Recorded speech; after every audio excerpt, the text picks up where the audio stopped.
Thank you. And I remember you bringing that up, and I apologize that I did not get to that. Would you mind saying it one more time so I can type it out?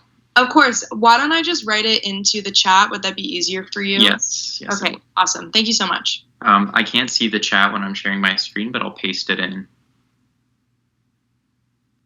Perfect. I'll give me like 2 minutes, but no worries. Thank you. And I remember you bringing that up. Anyone else would like to speak on the speaking order? I did not get to that. Would you mind saying it one more time so I can type it out? Of course. Would anyone like to make a motion? Into the chat? Would that be easier for Possibly you? to approve awesome. parts of this or all of this. We can go section by section or approve all of it at once. Zach, I don't really know what your plan was with that. Yeah, as usual, we have to first vote to open the operational documents each time we work on them, so we'd have to do that again. And then just bring the whole thing to a vote, unless, as you said, Vice President Doherty, if there was a specific motion to exclude or just vote on a single part.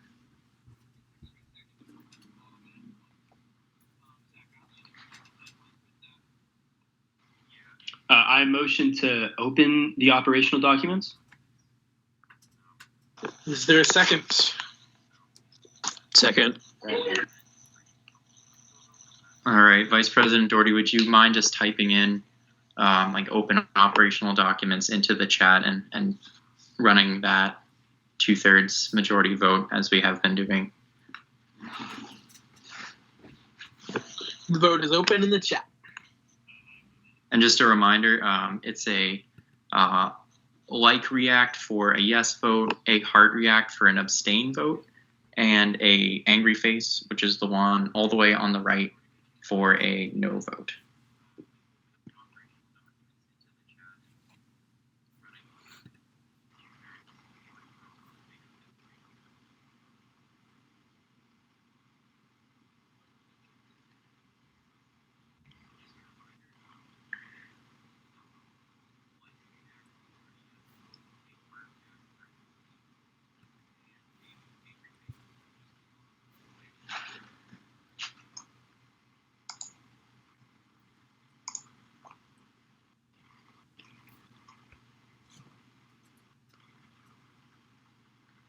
All right, it looks like the operational document vote to open them is all set. So I guess if there are any further questions or comments before voting on the whole packet, unless there's a motion to do any parts separately.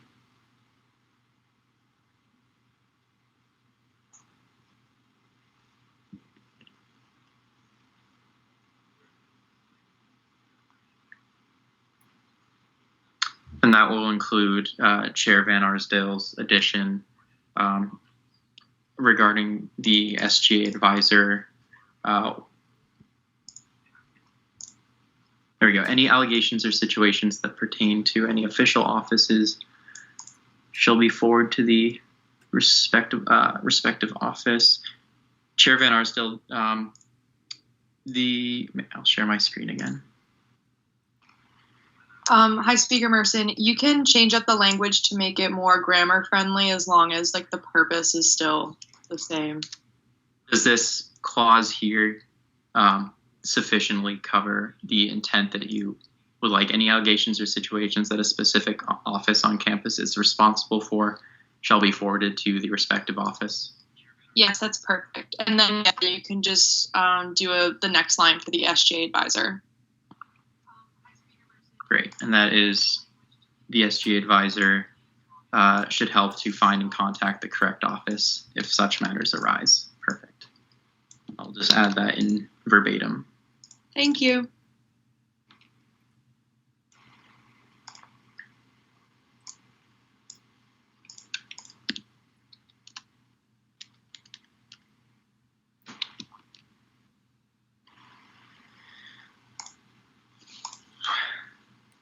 I guess if there are no other questions,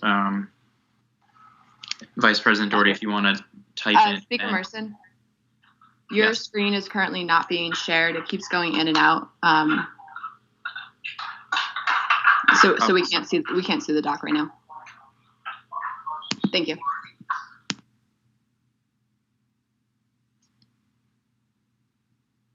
All right, I guess if there are no further questions, Vice President Doherty, if you wouldn't mind doing the same thing, but with amending, or I suppose establishing the operational documents in the chat.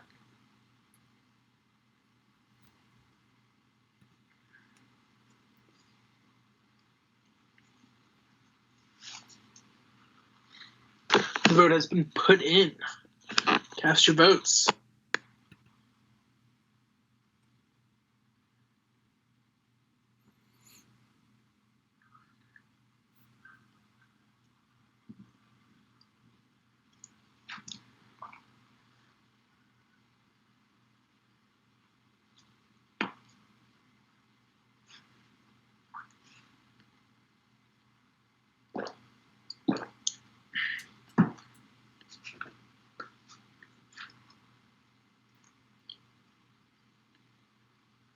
I'm going to stop sharing my screen now so I can view the chat and see.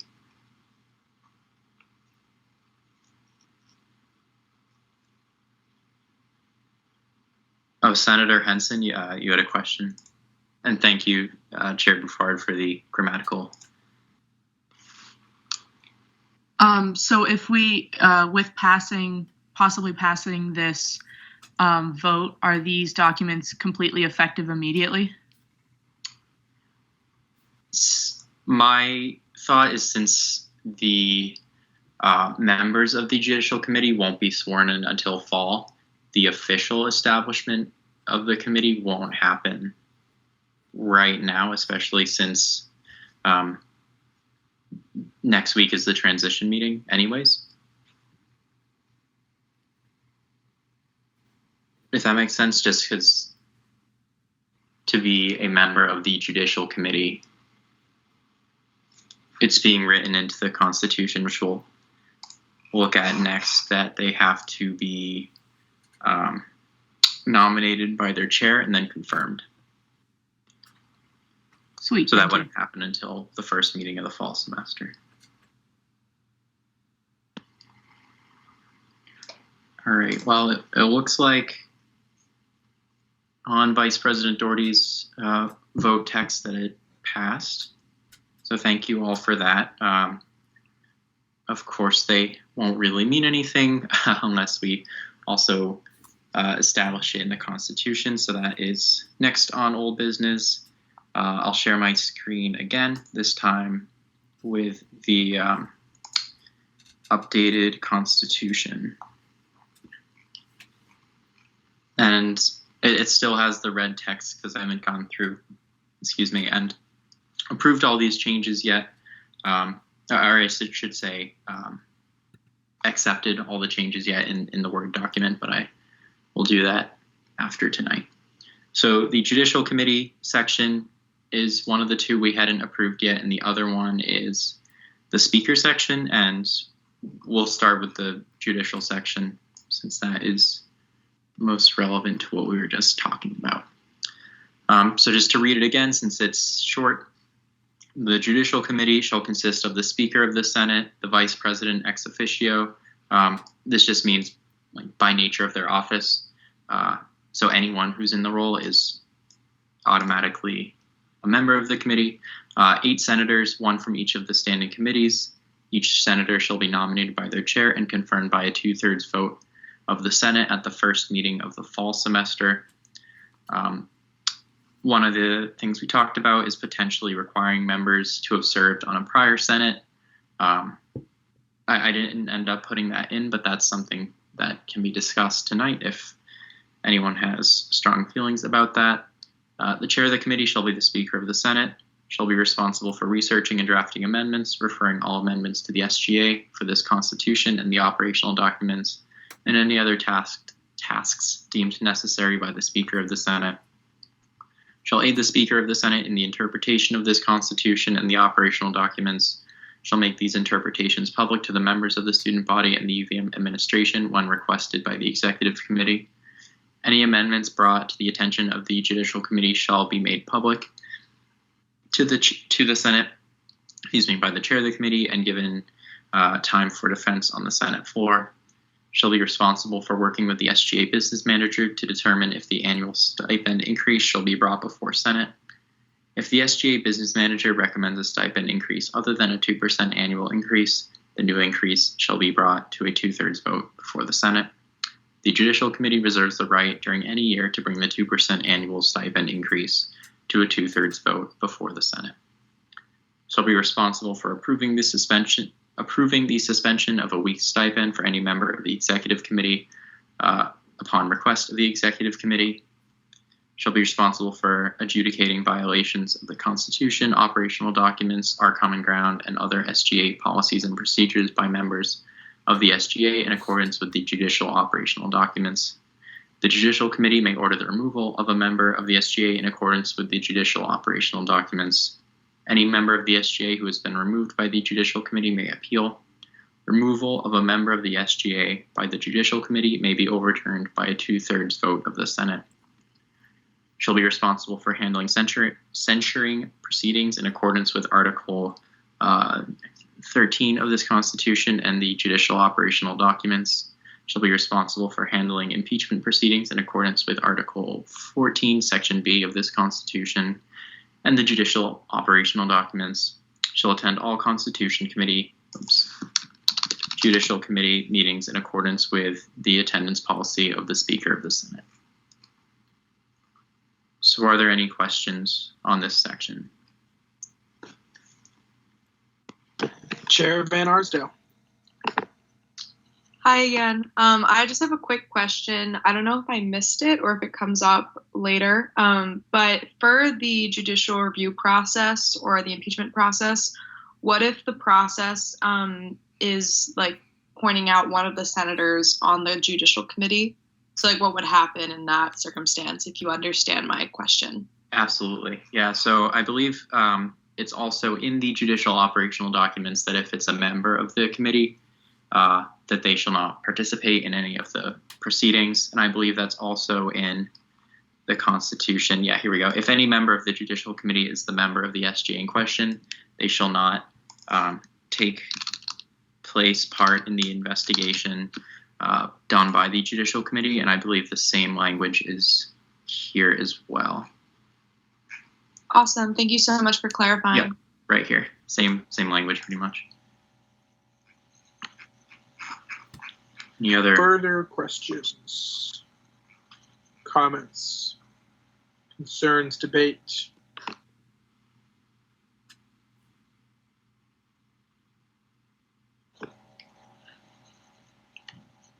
Possibly a motion.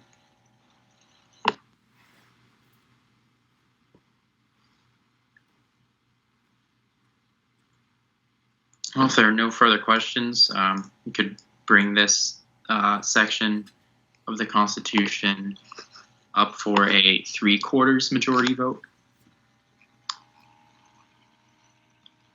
That is Article 4, Section F, subsection 3, the Judicial Committee.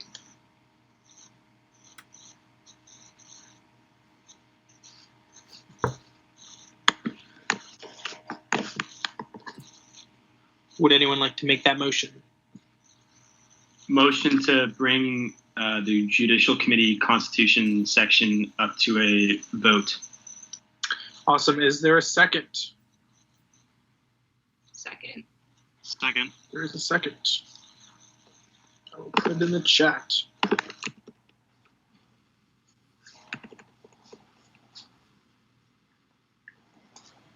This is called Vote for Judicial Committee. Thank you.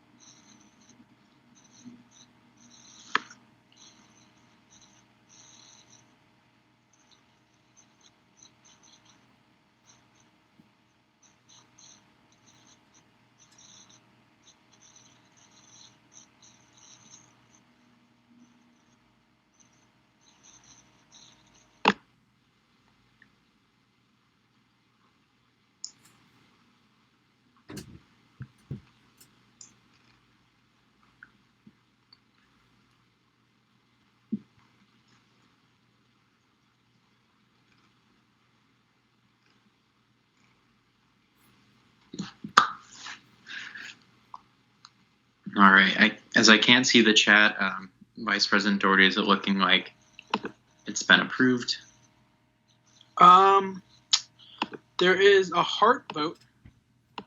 What That does would be that an mean? abstention. What is 3/4 of what is this? How many we got here?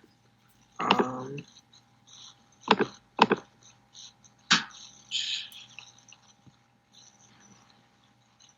gonna stop sharing. 40. We have 45. Minus 2 is 40.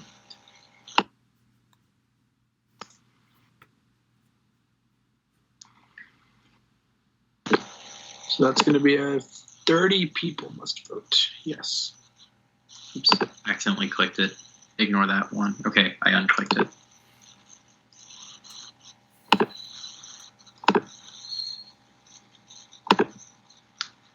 We've been doing 3/4 of those voting for it to be approved, though. If you want to give it a few more minutes for people to have the opportunity to vote, that's absolutely fine.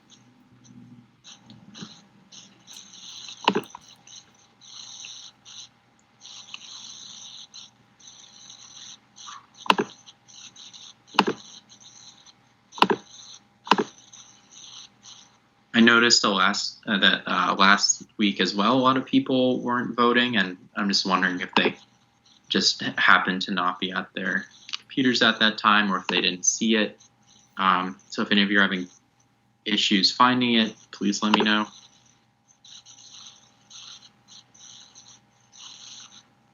Okay, sounds like a couple folks are having trouble. Having trouble, yes.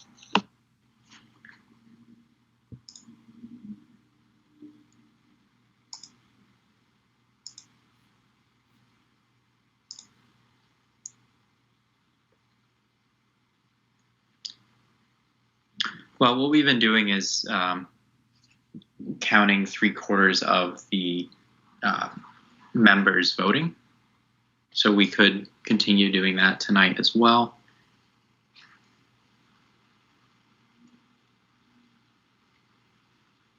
I believe that is acceptable per the Constitution. All right, so yeah, we'll say that's a resounding yes on that section. And just so we can keep on moving, I'll go into the Speaker of the Senate section. So the changes are: the Speaker of the Senate shall be responsible for training the successor of the position, shall be an elected or appointed senator that has served in the prior SGA Senate. If there are no senators who have served in a prior Senate who wish to be Speaker, the Speaker may be any elected or appointed senator. The parliamentary procedure is presented at the fall SGA retreat instead of the first meeting of the fall semester, so that any first years also get that presentation. The Speaker of the Senate may alter the order of the agenda template as needed. If the sponsor of the legislation is unable to sign their passed legislation, the chair of their respective committee may sign in their place. If the president is unable to sign passed legislation, the vice president may sign in their place. Shall jointly with the Public Relations Committee make any and all legislation considered by the Senate public to the members of the student body. Shall be the chair of the Judicial Committee. Shall receive a weekly stipend, and just with the stipend language changed to increase by 2% annually and be implemented by the SGA business manager unless a 2/3 vote of the Senate is recommended by the Judicial Committee, which is the common language that we've adopted through the rest of the document. So I just read the changes. If you have any questions about non-change sections. And I believe the big question was, should the Speaker of the Senate be someone who has served on a prior SGA Senate? Because that stipulation was removed last week for the vice president. So any questions or comments? Oops, I lost. We will begin the speaking order with Chair Van Arsdale. Hi again. Apologies, Speaker Merson. This isn't necessarily about the content. I was just wondering if you could re-explain abstention versus saying no versus saying yes when voting, since we do have new folks on Senate or newer folks on Senate. Oh, yeah, of course. Yes means you approve it. No means that you are opposed to adopting whatever's being voted on. And abstain is pretty much the same as not voting. It's saying that you're not casting a vote. And usually it's just for if there's a conflict of interest. For example, if there's a club receiving money and you're a member or a leader of that club, it would be appropriate to abstain.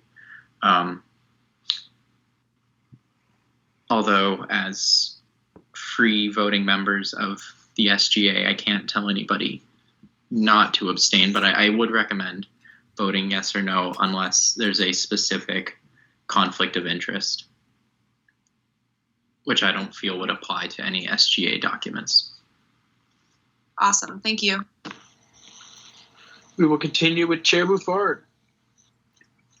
Hey all, thanks again for bringing these forward. For Speaker Merson, just quick follow-up to last week, I had a question about perhaps merging all the language about the business manager salary adjustment stuff into one section. I don't know if that's feasible. And then I would be in favor of retaining the speaker being the qualifications requirement that they have served on Senate before. And thanks. I like the cat too. Thank you, Chair Bouffard. With the stipend language, I think it definitely would have made sense to condense it, though it has at this point already been approved in all other sections of the Constitution. So I'd be hesitant to make that large of a change since it goes slightly beyond like grammatical or dictational at this point. But definitely that's something that a future Constitution Committee could look at and make it a little bit more concise. And thank you for your comment as well about serving in prior SGA Senate. And I might recommend, if once we reach the end of the speaking order, if someone wanted to motion to vote just on this clause separately, since I know that the other bullet points here are not quite as contentious, perhaps, as this section may be. All right, Senator Cody. Hey, Zach. Excuse me. Hey, Zach. And I just reading this, I don't understand. I personally would counter to Nick's point. I think that the Speaker of the Senate does not have to be a former SGA member, and I think that's just on basis of we've already eliminating this qualification for the vice president, and also just on grounds of just trying to be a little more inclusive. And if anyone has any different points on that, I'm welcome to hear it, but that's just where I stand on this.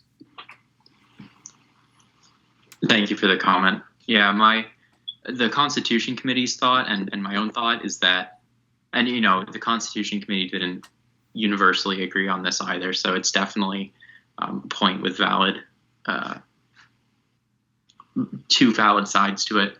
My opinion personally is that there are a lot of very small things that aren't really written down anywhere very clearly, and I'm working on fixing that by making a very thorough transition report. But yeah, so I understand the merits of being a former member. I don't think you necessarily need to be a former SGA member to do that role. Okay, I totally respect your opinion. I understand where you're coming from, for sure. All right, Senator Lumen. Just sharing my thoughts on that. I think that adding the line that if no senators who have served on the prior Senate wish to be speaker, the speaker may be anyone elected. I think that's a really important and good detail that was put in there, because I do very much understand and agree with where Zach is coming from, in that there's a lot of really small, like, technical and procedural things that I think having prior experience in SGA would just be helpful for. That's just my 2 cents on it. All right. Senator Henson. Hey, Senator Cody. I was just also curious about your position. I totally see where you and Speaker Merson are coming from. I was just curious about the point you mentioned, like not being, well, of course, not being in Senate previously. Do you mean, like, are you expecting the senator who is going to become speaker to, like, know Robert? Like, I understand know Robert's Rules of Orders, but be able to execute that well? Like, I fully support what you're saying as well, but how are we going to know their previous qualifications in terms of procedure and other stuff surrounding that? Yes, if I may respond. Senator Cody, you may respond because your name was invoked. Yep. Okay. So my point from this that I take away is that I think, the president is elected, the vice president is elected. So I don't understand why they wouldn't be able to pick up the meeting procedures, and they're free to do it however they want, as noted in the Constitution. So I think they are fully capable of picking it up without any prior SGA experience. And considering we have time for Zach or the former speaker to give a transition report, I think it's totally doable. And that's just my point. So thank you. Permission to follow up. What was that? Permission to follow up with a question. Go ahead. That's a good point. I do understand that. I'm just curious about your own personal opinion about, like, the treasurer position as well. Senator Cody, sorry. Thank you. Yeah, no problem. I can't remember the specific language about the treasurer. It's appointed, I'm assuming. I think that's totally, I think anyone should be able to be in that position as well if you're a former SGA senator, or you do not need to be a former SGA senator to be in that role either, which I'm pretty sure is the correct language. Sorry, I don't have the document right in front of me. But I'm in favor of that. I don't think you need to be a former member as well. Point of information, the treasurer is not technically part of Senate. They're appointed, not elected, so it doesn't really matter whether or not they're previously on Senate. Okay, thank you. Sweet, thank you. Cool. We move on to speaking order with Chair Parker, I believe. Yes.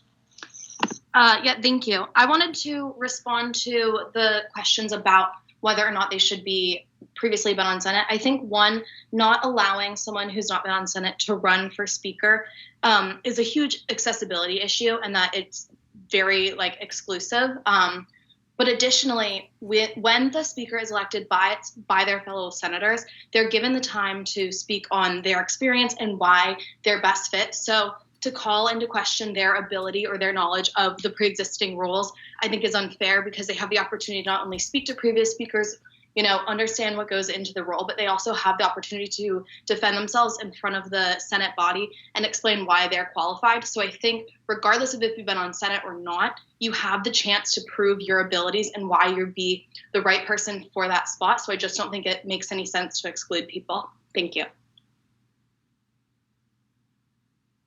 All right, we will continue the speaking order with Chair Short. Hi. So a lot of great points have been made on this, and I agree with both sides. I'm kind of conflicted about whether or not I think they should have previous SGA experience. I agree it's definitely an accessibility issue to require that they do have previous previous Senate experience. But I'm thinking back to the last speaker election we had between Speaker Merson and Aidan Doherty, and I know a lot of that conversation wasn't necessarily based off of who has the most experience, who is the most qualified, based off of the things that they necessarily said to us. A lot of our conversations about that was based off of not necessarily the character of the person, but like which voice we kind of wanted to be the one leading us.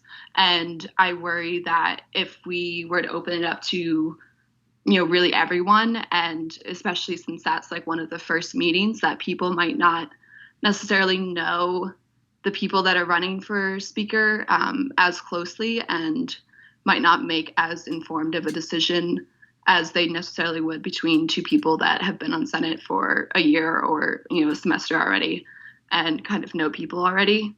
So yeah, like I said, I'm still like conflicted on, I see both sides of the story, but just wanted to throw that in there. All right, Chair Van Arsdale. Hello again. Thank you everybody for your very insightful comments. I've definitely thought about this one a lot too. I just want to throw out a hypothetical for a situation in which someone who is new and like highly capable might be wanting to become the new speaker, since elections do start tomorrow and we do have a lot of like new faces on the ballot. Say for instance, a new person comes in with no prior experience, and they don't really have like a lot of prep time, like even a few weeks before they start the role. And I'm just comparing this to like the vice president or the president, who do get a solid like 2 to 3 week like transition point to like really figure out their job. I don't know, I have not been the speaker, but just from what I've seen from like the hard work of past speakers, you really do have to know like Robert's rules and like be a part of like a few meetings to really get like the feel for how a Senate meeting runs. I mean, personally for me, and I know many others in the group probably feel this way, but I didn't really understand how a Senate meeting worked until probably the 4th or 5th meeting I went to. I didn't really understand voting correctly, when to speak properly and so forth.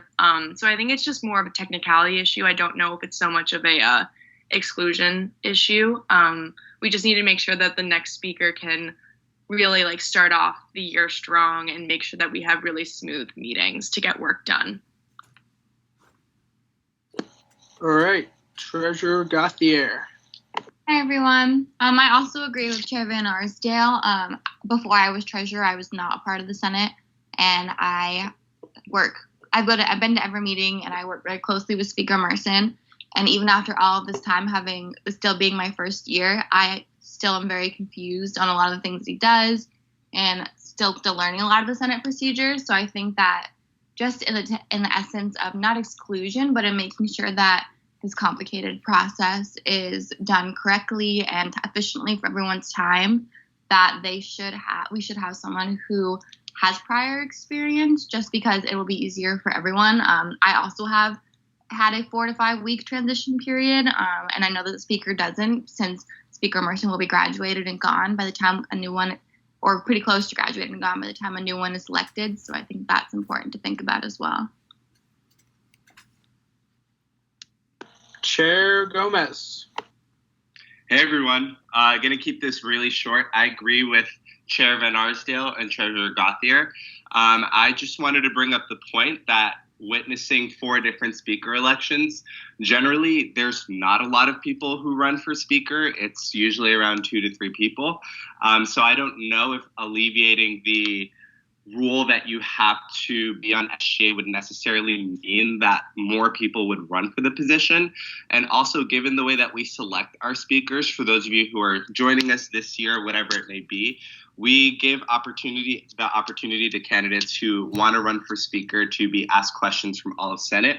So I'm concerned that, let's say we do have a large number of people who run for this position, dropping the requirement, what would that process look like? Making sure that everybody has the opportunity to answer questions from Senate, given that it's usually there's many questions that our senators ask our potential speakers. And in my opinion, I think it is the most complex and difficult position on Senate.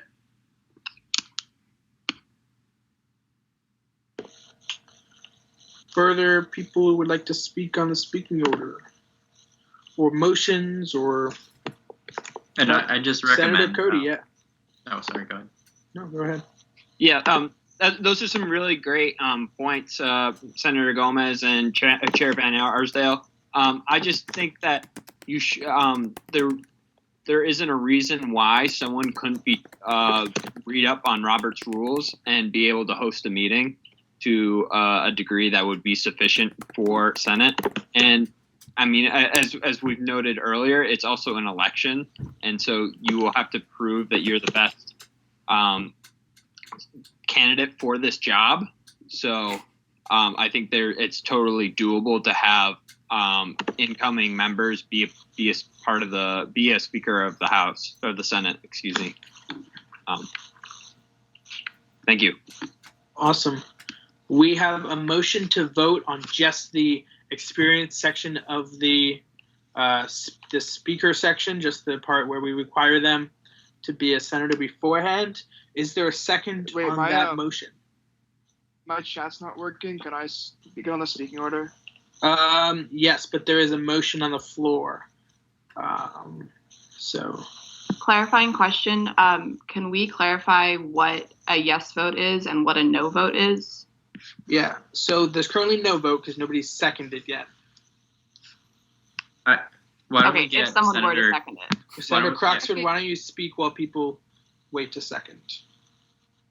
All right. Yeah, I just wanted to say that there's very valid points on either side, but kind of like the valid points on making the restriction are kind of rebutted by the fact that there is the discussion and like quite a lengthy discussion about who's going to be speaker.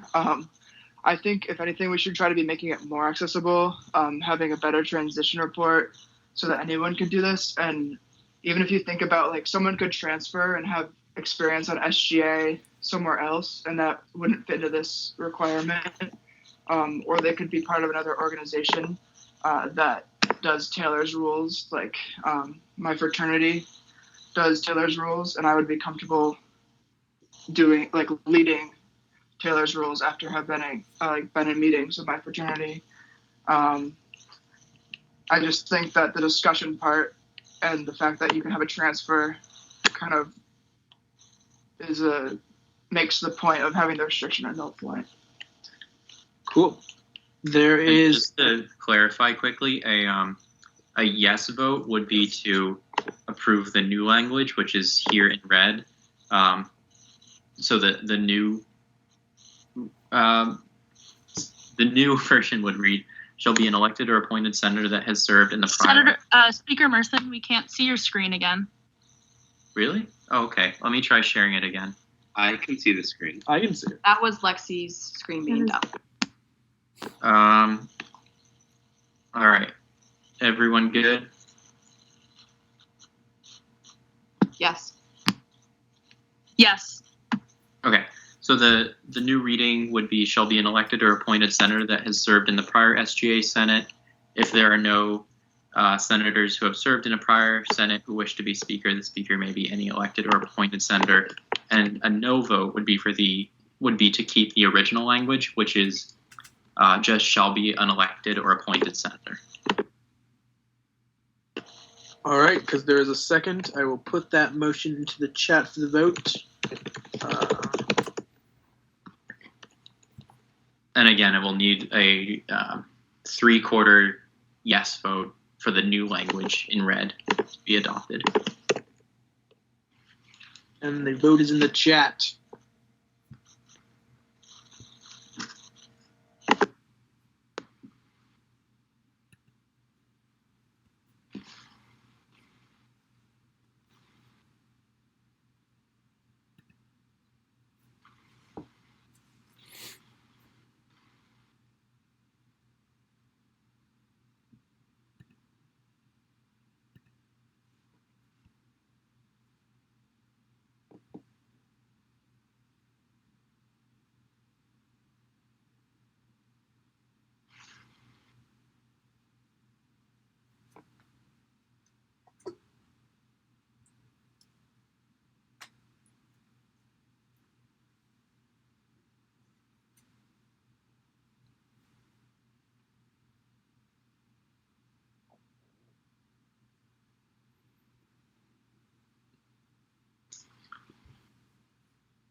I'm going to stop sharing my screen for a moment so I can view the chat.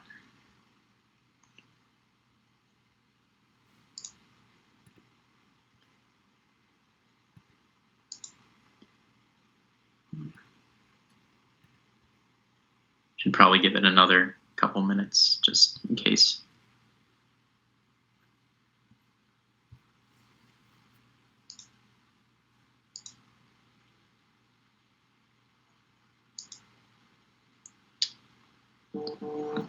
And if you're having trouble voting, feel free to either text me or write your vote in the chat or some other way, just so that everyone is counted. If there's any issues reacting to the vote that Vice President Doherty posted.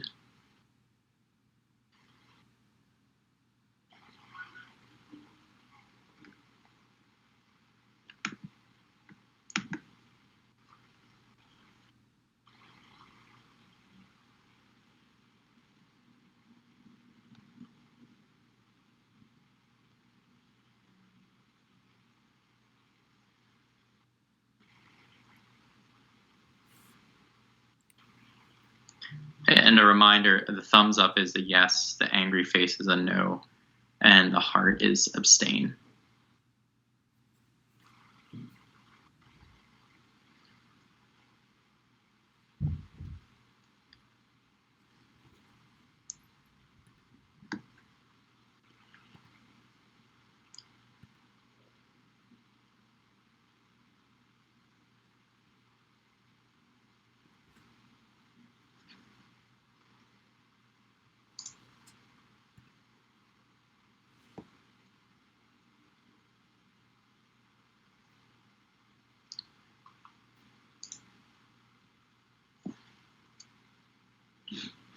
All right, we'll call it in 10 seconds.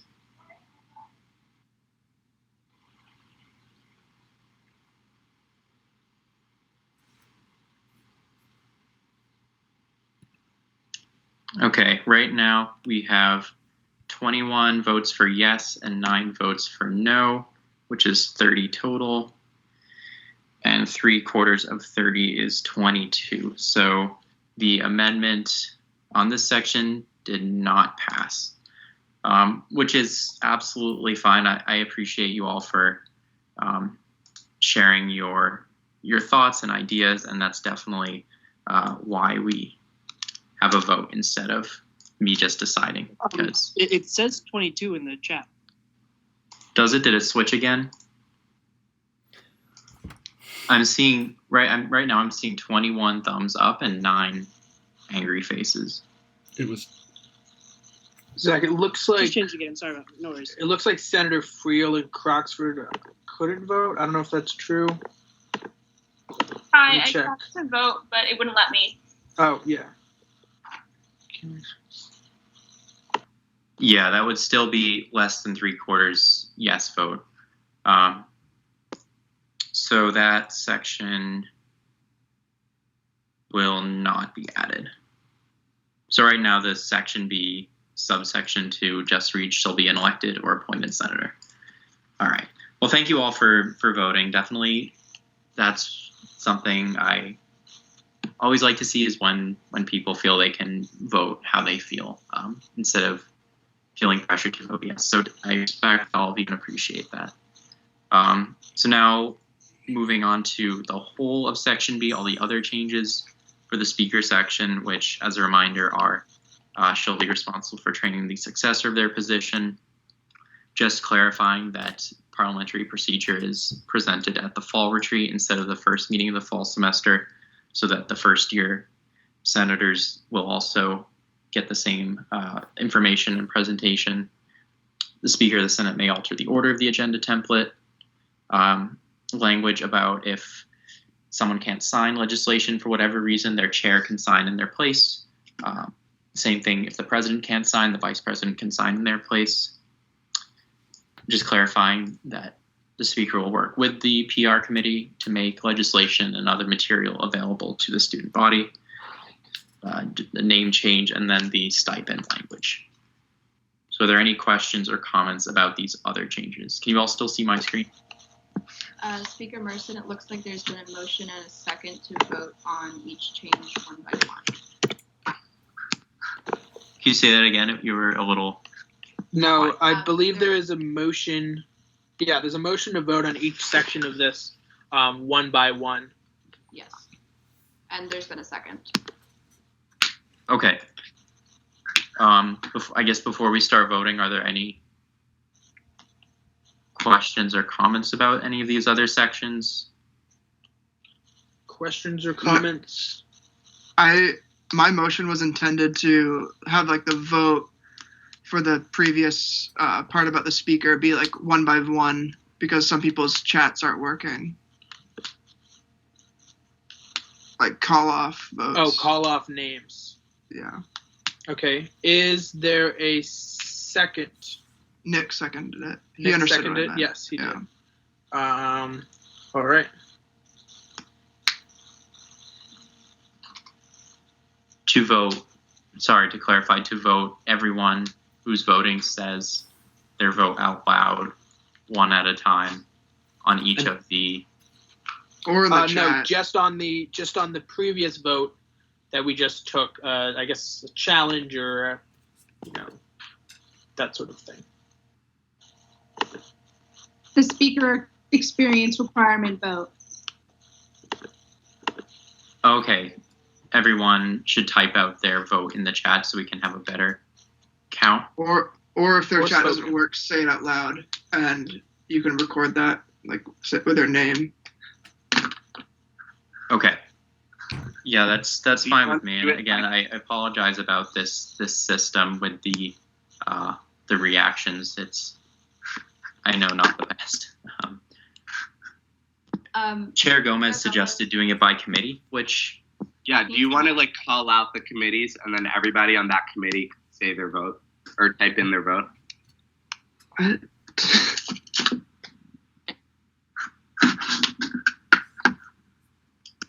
If that works for everyone else, we can absolutely do it that way. And I'll stop sharing my screen for a moment and pull up a Senate roster.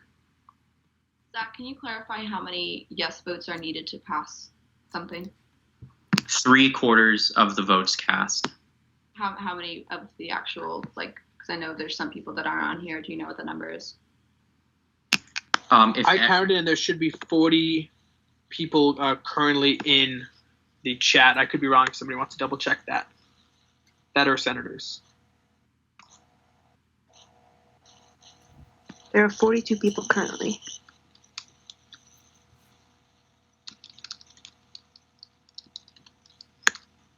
Yes, some people though haven't been able to vote, so this is fine to do it this way. If it's okay with everyone, I'll share my screen again, and it will show. Here we go. A roster. Can everyone see my screen? A roster, and I'll just go down the list and call people's names, and if they could just say out loud their vote. So I guess if that's fine with everyone, are there any objections to doing it this way? Can you clarify if yes or no is for yes, we want to keep the rule, or no, we don't? Can you just clarify? Yes, a yes vote is to accept the amendment, which would require the speaker to have prior SGA experience. A no vote would be to reject the amendment and keep the language the same as it was, which is just that the speaker is an elected or appointed senator, but does not stipulate any former SGA experience. So yes for experience, no for not having an experience provision. So I guess we'll start with Committee on the Environment. So Chair Smith. Yes. Senator Gass. Yes. Senator Lopez. Yes. Senator Coppola. Yes. Senator Chair Bouffard. Yes. Thank you. Chair Pasqualoni. Yes. Senator Wheeler. No. Senator Plout, Yes. Chair Parker, No. Senator Cherubini,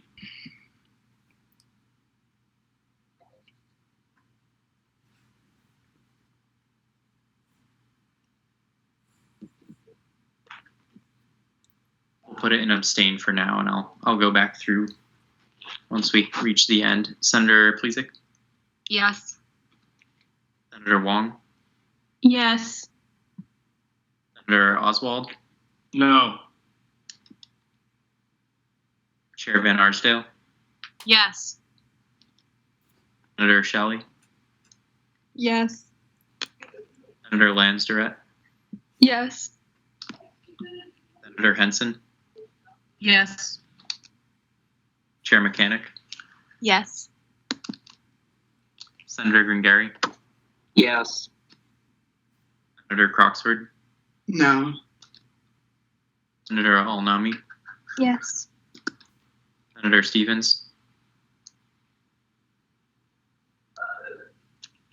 I believe he's not on the call. Chair Short, No. Senator May, No. Senator Fannin. No. Not here, right? Oh, Oh, sorry. I'm here now. no, you said? No, yeah. Chair Gomez, Yes. Senator Lally, Yes. Chair Lovell, Yes. Senator Hayward, Yes. Senator Vargas Bacchus, No. Senator Doherty, Yes. Senator Lumen, Yes. Senator Friel, No. Senator Cody, No. Senator Forbes, Yes. Senator Nathanson, No. Senator Smart, Yes. Senator LaFountain, Yes. Senator Pratt, No. Senator Ledbetter, Yes. and Senator Pippa. Yes. All right, so Zach, I use Excel all the time for fisheries stuff. So you can. Polly, voted Oh yes, Senator Cherubini. Thank you for reminding me. Is Senator Cherubini on the call? Yeah, he voted no in the chat. All right, thank you. working.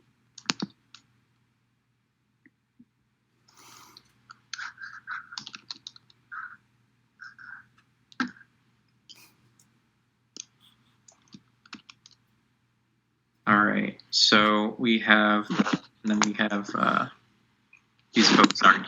Oh, I'm not counted, and Senator Stevens is not here. Wait, Zach, I think, sorry, excuse me, Speaker Emerson, I think there's someone in the chat still making up their mind. Senator Stevens? No, Senator Cherubini voted no. He said his mic isn't working. The yes comment was to whether or not he was on. Okay, thank you for the clarification. Yeah, I have Senator Cherubini down as no here. So the only abstentions are myself, because I don't vote, and Senator Stevens, because he's not present.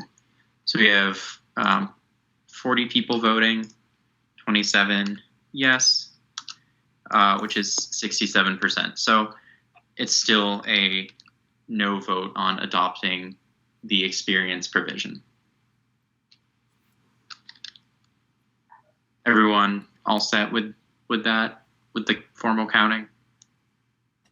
Thank you for the recommendation. I'm glad we were able to solidify it. So just to clarify, Speaker Merson, what we agreed upon is that it will stand as the legislation is, or sorry, the legislation will stand. It won't change. Yes, just this section,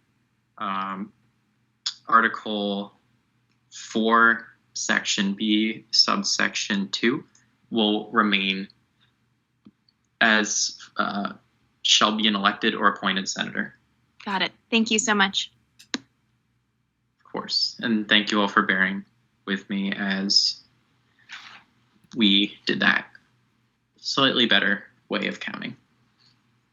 If there are any other close votes tonight, then we'll do the same thing. All right. So back to the rest of the, can you all see the Constitution again? Yes. Awesome, thank you. So back to the rest of the Speaker Senate, just as one final reminder, responsible for training the successor, clarifying that the fall SGA retreat is when parliamentary procedure is presented. The Speaker may alter the order of the agenda template. If someone's not able to sign their legislation, provisions for having their chair sign it, or if the president can't sign, having the VP sign it. Language about working with PR to make legislation more available to the student body. And finally, the stipend language. Any questions or comments before we vote on this? Anyone like to speak? Questions, comments, concerns, or possibly, if none, a motion to vote on this all together, or if you'd like to split this up too, we could do that if there's any debate.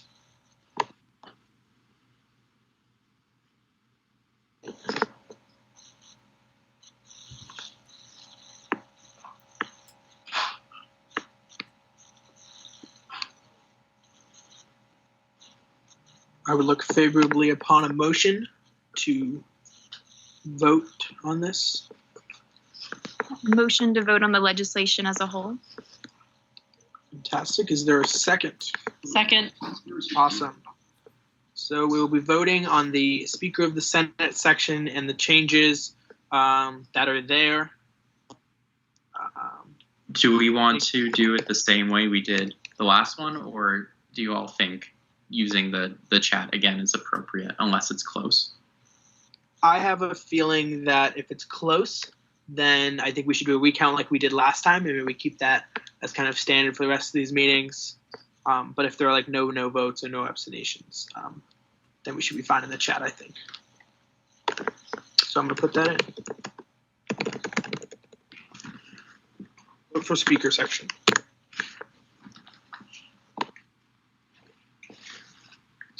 Yes, and I don't want anyone's vote to be missed. So if you either can't vote or can't access the chat, just text me or someone else who can access the chat to let us all know. So I don't want anyone to feel like they can't vote.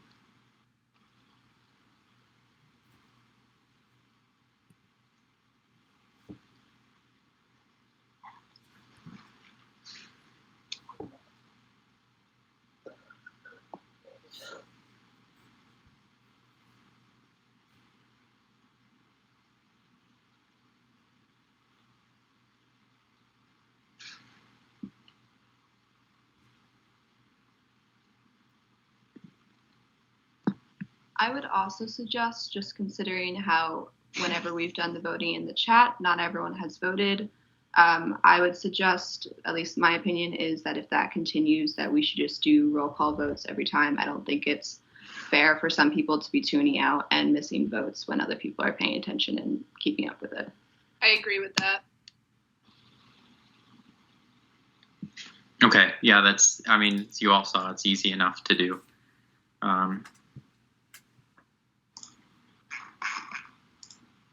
I mean, I would say we don't have to for this one since we already have 3/4 of the vote on it.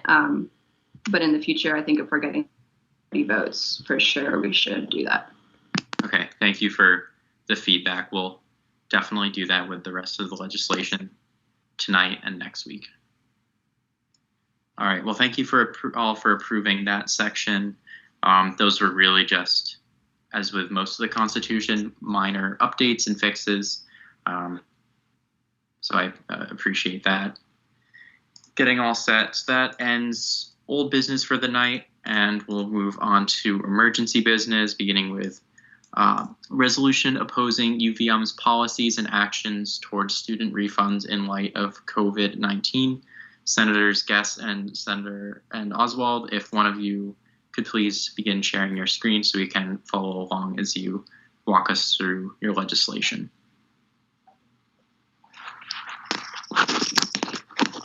Yeah, I can Cyrus share will do that. Yeah, for sure. See how this works. Just to give a little background just before we start, Cyrus and I wanted to write this resolution because we believe that the protocols and the policies that have been instituted and that are currently in place to handle student refunds and just the emergency shutdown as a whole kind of vastly under prioritize student needs. And so we're not trying to attack UVM administration or play the blame game really, but when the concerns of UVM students aren't being adequately addressed, it's obviously the job of the SGA to question that. And also we want to kind of put out there that we understand that a lot of the requests that we are going to be reading in this document might not necessarily be feasible. However, we believe it's better to be proactive and, represent student opinion instead of just saying nothing at all. Also, we do have a student who's on call with us right now, Finley Buchanan Jacobs, who helped to give insight into the resolution. Finley, if you just want to introduce yourself. Hi guys, I'm Finley. I'm a student at UVM, and I've been working on this issue quite extensively for a little bit of time now. So I helped Jake and Cyrus draft the legislation and added a bunch of things that I had found doing my research pertaining to the issue. So hopefully I can help answer any questions.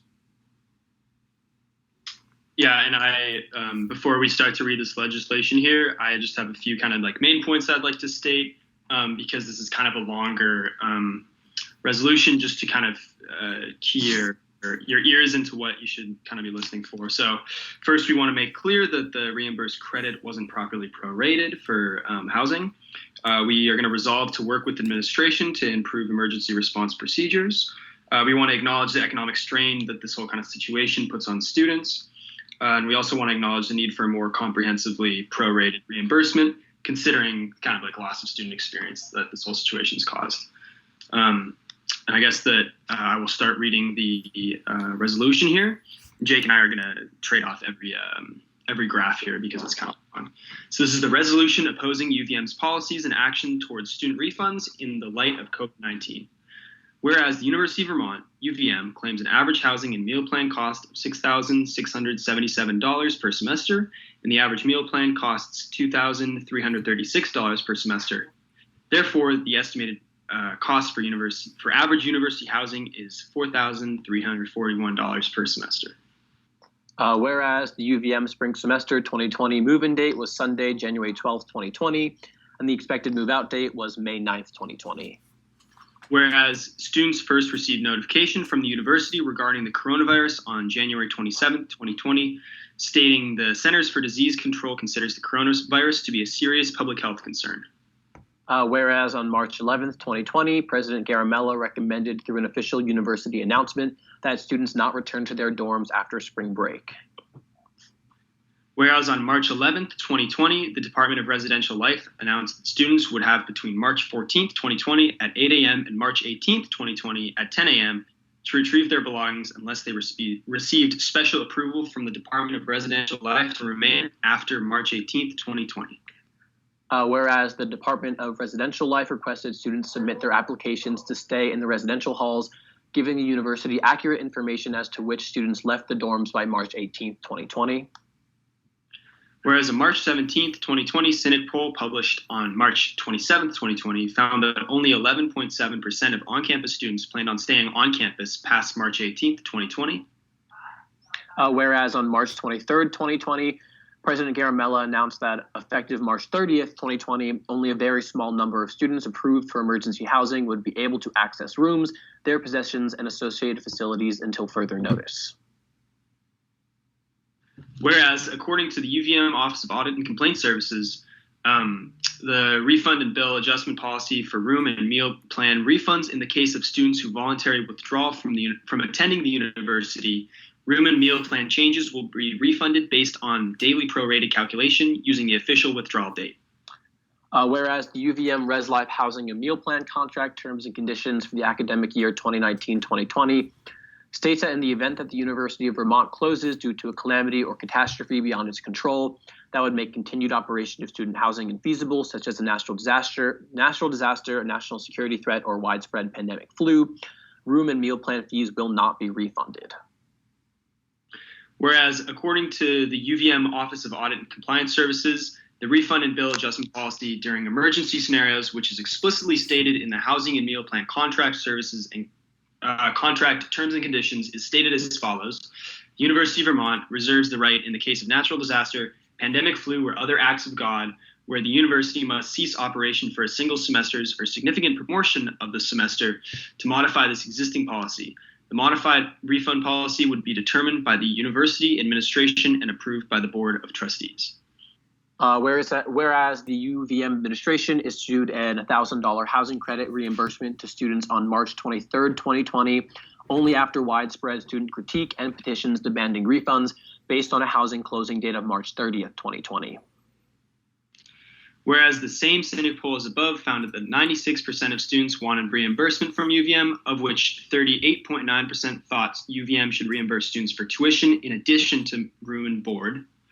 Whereas according to the UVM University website, online summer courses at UVM offer a way for you to continue your education in a range of locations and in ways that are compatible with social distancing measures at 30% less than academic year tuition.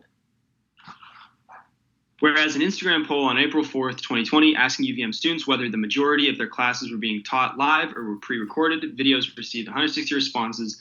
84% answered that the majority of their classes were pre-recorded, i.e. there was not a UVM faculty, staff, or professor present to teach the class and answer questions. And only 16% answered the majority of their classes were taught live. Whereas the same Syndic poll found that students were nervous about the transition to online learning and stressed about the whole situation. That's the graphic for that.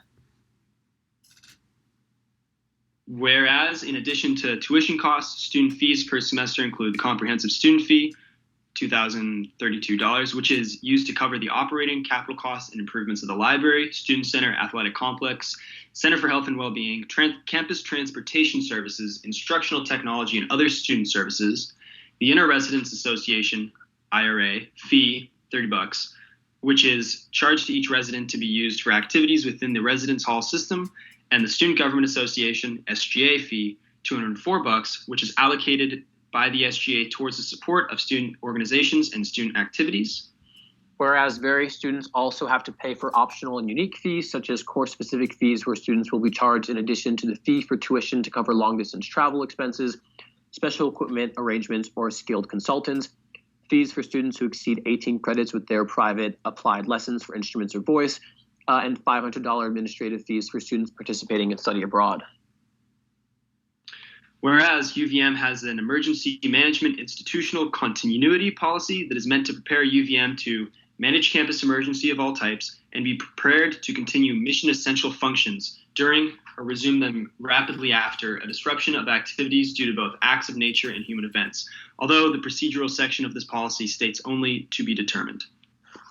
Whereas the Coronavirus Aid, Relief, and Economic Security CARE Act, signed into law on March 28, 2020, provides almost $14 billion that will go directly to higher education institutions to support the cost of shifting classes online and for grants to students for food, housing, technology, and other purposes.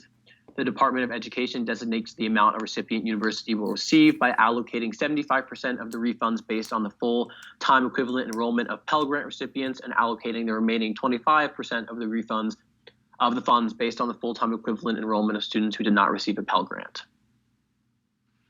Whereas the American Council on Education cites the full-time equivalent enrollment of Pell Grant recipients at UVM at $3,834,000 and the full-time equivalent enrollment of students who did not receive a Pell Grant for UVM at $3,245,000. The American Council on Education estimates that UVM will receive around $7,079,000. Whereas President Garamella was recently quoted in the spring 2020 University of Vermont magazine saying it's critical that we do everything we can to address the pressures that families and individuals face in their effort to achieve their educational goals, acknowledging that funding a college education is one of the very largest expenditures families face in the United States, and that it's critical that we do everything we can to address the financial pressures that families and individuals face in their efforts to achieve their educational goals. Let it be known that the university was made aware of the potential threat of the coronavirus as early as January 27, 2020, but chose not to amend its emergency management institutional continuity policy to develop procedures in case the apparent threat worsened. Let it be known that the calculations for student reimbursement of housing and meal plans should take into account students' non-habitation of the residential halls effective March 18th, 2020. Let it be known a properly prorated housing reimbursement for a student moving out on the recommended move-out date of March 18th, 2020 for a student paying the average university housing rate of $4,341 should be given $1,972, given that there were 52 days left until the expected move-out date of March 9th. Let it be known a prorated housing reimbursement for a student moving out on the mandated move-out date of March 30th, 2020 for a student paying for the university average housing rate, $4,341, should be $1,471, given that there were 40 days left, or 34% of the remaining school year, until the expected move-out date of May 9th, 2020. Both this and the above estimate are higher than the $1,000 flat rate given by the university. The variance between these values also shows the need for reimbursement to be calculated on an individual basis. Let it be known, housing refunds should be calculated on an individual basis as a percentage on the actual cost paid, i.e. a flat rate of $1,000 housing credit for every on-campus student, regardless of their room type or financial aid, does not take into account the wide variance of actual costs paid. Let it be known the UVM Res Life Housing and Meal Plan Contract Terms and Conditions Policy that states refunds will not be given under any emergency circumstances is unacceptable, given the presence of the refund and bill adjustment policy, and these contract terms reflect the lack of respect for students and their financial situations. Let it be known, UVM University Administration and the Board of Trustees have the ability to refund students for their tuition, housing, and meal plans under the refund and bill adjustment policy. Let it be known that as of March 18th, 2020, there were 33 days, or 45% of the original 72 academic days of academic instruction in the spring 2020 semester, for which students should receive at a minimum a 30% proportional reduction in reimbursement of their tuition costs. This is based on UVM advertisement of summer university courses as a cheaper alternative to in-person instruction, equating to a 14% total reduction to initial tuition cost. UVM students should be reimbursed at least 14% of their paid tuition based on the actual cost of each student's tuition payment, which varies greatly depending on factors such as residence and scholarships received. Let it be known, online teaching and in-person teaching should cost the same amount of credit, same level of education and services being provided. Previously mentioned Instagram poll that the same level of education service is not being provided. This is contingent on the assumption that all faculty, staff, and professors are fully equipped to teach online courses, although many were/are not so equipped due to inadequate preparation time or an unfamiliarity with online teaching techniques. Let it be known this resolution is not a reflection of the work faculty, staff, and professors are doing, for whom we students have the utmost appreciation and respect, but rather a reflection on the way the UVM administration has handled the student situation in light of the COVID-19 pandemic. Let it be known the comprehensive student fee, the IRA fee, and the SGA fee, as well as the optional and unique fees, are all to be allocated for activities and operating services that students are not receiving. Let it be known, per the Emergency Management Institutional Continuity Policy, UVM had no protocols in place to handle the COVID-19 emergency. A break period in between students moving out and courses restarting online should have been instituted so on-campus students had a chance to pack up and go home without the added stress of classwork and studying. Reference previously mentioned Cynic poll. Additionally, staff, faculty, and professors should have been given this break period to adapt to teaching online courses with online software. Let it be known that the timing of reimbursement shows the lack of critical forward thinking by UVM administration, and as President Garamella acknowledged, the cost of college and its associated fees is already exorbitant. Families should not have to bear the additional burden of paying costs associated with housing and feeding their students while home. Let it be known that considering the huge economic strain people across the United States are experiencing as a result of the coronavirus pandemic, the university should help its students by providing honest, prorated financial reimbursement. The university cannot claim it is striving to uphold the values of integrity, respect, justice, and responsibility as listed in our common ground if it doesn't continue to support its students through these very challenging times. Be it resolved, the SGA will work with UVM Res Life to change the housing and meal plan contract terms and conditions policy that states students will not receive refund under any emergency circumstances. Be it further resolved, UVM students need to receive a tuition refund for the 35 out of 72 days missed, commensurate with the cost of summer online courses, as this more adequately reflects the level of education and service being provided. Be it further resolved, the comprehensive student fee, the IRA fee, and the SGA fee, as well as the optional and unique fees, need to be taken into consideration when providing students with reimbursement. Be it further resolved, the SGA does not wish for reimbursement money to be taken from allocation to other departments, but rather a direct refund from student money and any unused operational budget. We seek a refund of student money allocated to student resources, which will remain unused due to this interruption. Be it further resolved, the SGA requests that a portion of the funds UVM will be receiving from the CARE Act be used for student refunds, as this is one of the primary reasons for the stimulus package, because college students, unlike child dependents, are largely ineligible for any government stimulus funds to help them recover from the impact of the pandemic. Be it further resolved, the SGA will work with appropriate UVM administration to alter the procedural section of the Emergency Management Institutional Continuity Policy so there are more effective protocols in place. The SGA recognizes that there is no way to exactly predict what procedures will be needed in certain emergency circumstances, but to have no protocols at all is unacceptable because there is no guarantee that student rights and financial situations will be prioritized. Be it further resolved, the SGA recognizes that although not every cost and fee associated with attending the university is going to be refunded, since 1, the world is suffering through an unprecedented pandemic, 2, UVM has the financial wherewithal to support its students by providing adequate refunds for the education and services they are no longer receiving.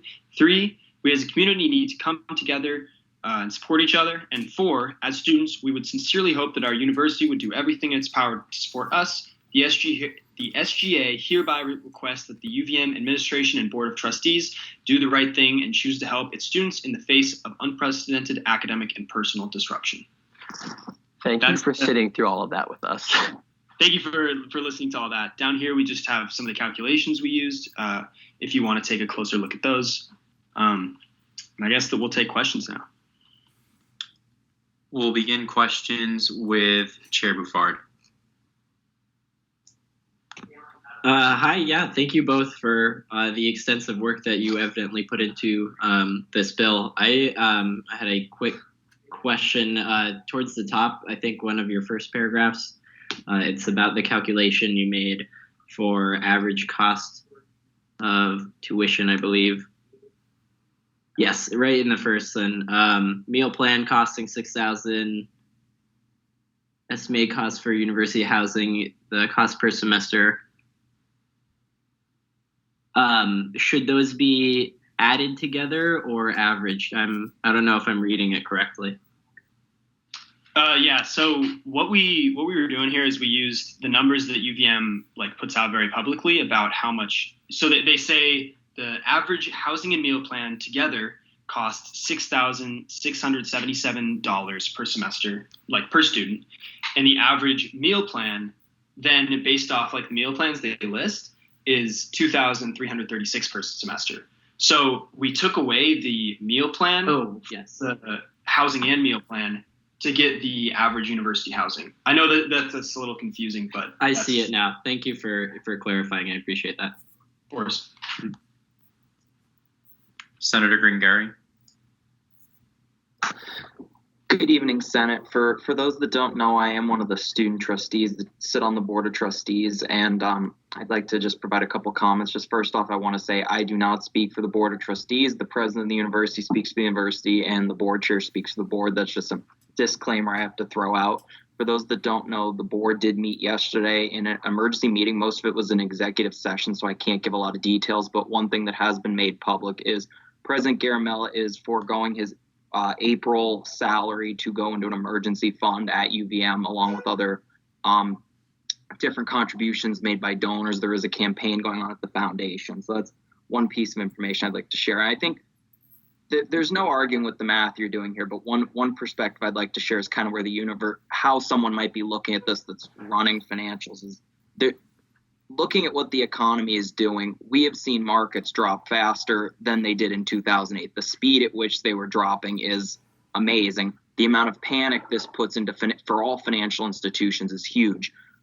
Given these uncertainties and the fact that we are not being able to host any in-person visit days, things like that, our concern as a university is going to be around how many students we get for this coming fall semester, or for first year students, what that looks like. And that is our big revenue driver is tuition. Looking at costs are basically froze. Costs don't really go anywhere. Costs are salaries for professors. Then you think about if that revenue isn't there, we have a huge problem. And I'll tell you, Richard, Kate, and everyone in administration has been working around the clock to try to plan for every unforeseen circumstance going forward that that we could encounter. And I think it's really important we acknowledge the work they're doing. I know it doesn't seem like administration might not be on the side of the students, but administration is working tirelessly. If you see these people on video call, you can tell they are working around the clock. They're doing everything they possibly can. So I really just think that's something that needs to be considered if this is the appropriate time to put such a large resolution forward, and where we stand, whether we really want to go to administration and say in the future, how can we help with this? Is this the right time to call out the administration when they are just stretched very thin and this is a very tough time for them? One other thing I just wanted to add is maybe Owen and Jillian, if you've been in conversation with Suresh and Patty, if this has come up, I didn't bring it up specifically in the board meeting. It was, there's a lot of tough things to talk about. So I would be interested to hear your perspective as well.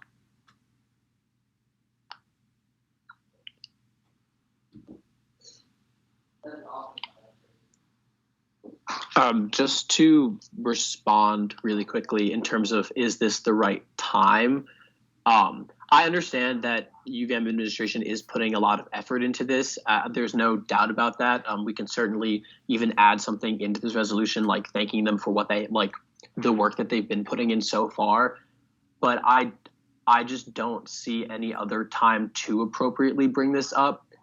If the time kind of is now in terms of showing them what students want, or at least what Cyrus and Finley and I think students want. And I'm hesitant to wait on something like this, because if you it's better to have it said now than to not have it said at all. And no one can deny that there's definitely a financial, there is an economic crisis occurring currently, but that kind of puts even more pressure on students and families who might not even be able to afford to go to school next year because of that. And I know any bit of money getting back from university does help, just in terms of if we got $200, $300 back just for housing alone, that's enough to feed a family of 3 or 4 for 3 more weeks if those parents aren't making money right now. So it has to be looked at from both sides of, yes, UVM administration, it's hard for them to make these financial decisions, but at the end of the day, students are the main commodity at UVM. That is what UVM is there for. And if they're not supported, I don't know. Yeah, if I can add to that real quick, super along the same lines, this is a resolution saying this is how students feel and this is what we think ought to happen. But at the end of the day, as a student government, we're not deciding what the Board of Trustees is going to do. I mean, they need to take in all the costs and benefits to the decisions they make. And I think that what we ought to do is advocate for student opinion and student need. And the Board of Trustees and whatnot, they can take into consideration everything. But this is a big factor of that. So I think it's important to say. And now is an awesome time because now is when it's happening. So, Senator Cody. Yeah, hi guys. I also want to say, great bill. Looks like you guys put a lot of time and effort into it. I think this is a really important issue with a lot of students. I have a lot of peers who are really upset about the current refund package. I think I want to echo some of Senator Gringary's points. Is I think this is also a bit of a stopgap, just initial kind of blanket. I would assume we are getting a bigger refund. As long as UVM doesn't implode financially, I would assume that's coming just because of the nature of $1,000 baseline refund. Also, I wanted to point out specific language in your bill that about the Instagram poll. I just don't really think that's necessarily appropriate or like verifiable as to support your argument. I just don't. I can understand and agree with using the cynic as a very useful point of reference, but I don't think an Instagram poll is very appropriate to mention this kind of language. And also, another point is with the meal credit, and I know you don't really exactly point it out in here, but if we do get a prorated meal credit back, we should also be considering whether or not we're still paying the employees. I'm not sure what Sodexo or UVM is doing with whether they're laying them off or not. And so if anyone wants to point me into any sort of resources with that, I would appreciate that. But we also need to be considerate of, these people are out of a job and they're struggling just as well as we are. So thank you. I feel like I have a really great way to respond to that, if I may. So, I mean, we included the Instagram poll just because it was the best way at the time, given the time we had and whatnot, to kind of get the scope of how students were being taught. And then on the meal plan part, which I have a better kind of response to, we chose pretty deliberately to not include anything about anything strong about a meal plan refund, just because that hasn't been given to us yet. And so we don't want to really react to something that hasn't been done yet on that front. And then also, this is, I guess, an informal point of information, but while I was still on campus, on March 17th or something, right before the mandate or the kind of suggested move out date on Wednesday there, I was talking to some of the Sodexo employees in Central, and they were saying that the majority of them had been laid off kind of temporarily for this reason, which is just something to keep in mind on that front. So if Jake or Finlay, either of you want to jump in, feel free. I would just say we can definitely take the Instagram poll off if that's a point of concern. I get that not being super reputable, which we can take that language out after the vote, obviously. And then one other thing I just wanted to say was, in terms of there is a very big possibility that there are still more refunds to come, but it's very important that we say now that the way that the $1,000 housing credit was given back was not appropriate, just because it didn't take into account how much students were paying in the first place. Just a good example is one of my really good friends is a 100% on financial aid, does not pay for anything, no housing, no anything like that, and she got $1,000 back. And obviously, I do pay for housing, and I also got $1,000 back. And because it's not being done on an individual basis, that doesn't seem super appropriate. So stating that now, I feel would be the best option just moving forward. Yeah, I know Finley wants to jump in. Sorry, guys. Thank you for having me again. I figured I would be able to provide a little bit of additional perspective. I guess my main reasoning for helping Jake and Cyrus with this legislation was that I feel as though students have been kind of largely overlooked by not only the university, but the government and our institutions as a whole. I think from a purely federal legislative standpoint, students will be largely unable to receive the government stimulus, which will go out to nearly every American and nearly every other group. I know there was talks among educators about potentially moving forward with more legislation that would provide further aid to universities. So I think personally, I feel as though the financial burden shouldn't necessarily be put on the student body. I spoke fairly extensively with David Nestor and Mr. Gustafson, or Thomas Gustafson. Both of them are kind of high-ranking administrators, and they definitely shared some of the concerns, but also kind of addressed the financial needs of the university. And I think it's very important to consider that as well. But I think also at the end of the day, the students that already are at the university are the ones that are currently funding the university, and those students should be, those students and their concerns should be respected. And I think there's ways to go about this that could possibly shed a positive light on the university's handling of this issue and, possibly attract students in the future while also kind of adequately addressing students' concerns.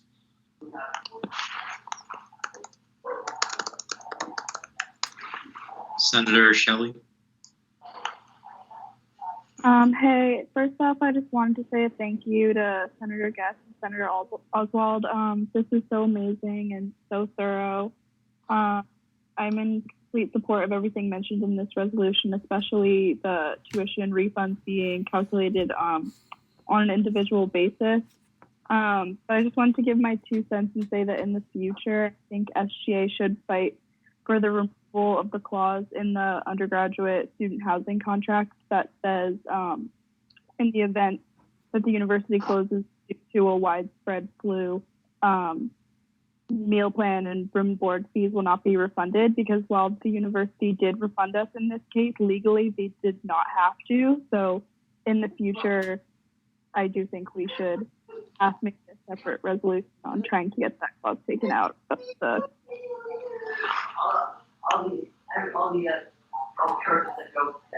Thank you for that. And just a point of information, anything that's not grammatical cannot be changed after the resolution is passed. So if there's anything you want to add or remove, you would have to do it prior to the vote. Yeah, Cyrus, if you want to take out the Instagram poll, I'm fine with that. Yeah, I'll take that out of here, and then I will also take it out where it's referenced in the Let It Be Knowns. It's going to take a minute for me to find that, but I'll do that. Thanks.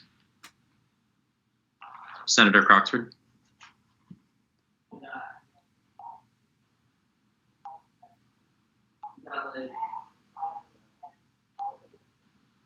Senator Croxford, are you still with us?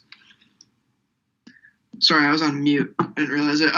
So I think that this is really great intention, and I think that it's morally irreprehensible that the federal government has left out pretty much our entire demographic out of the stimulus bill when we're some of the ones struggling the most. I also think that the university runs a fairly tight budget, and most of their costs are fixed costs, such like costs that they'll still have to pay, even if we get the refunds, or even if no one's here. Like, it's a lot of land, a lot of buildings, a lot of staff,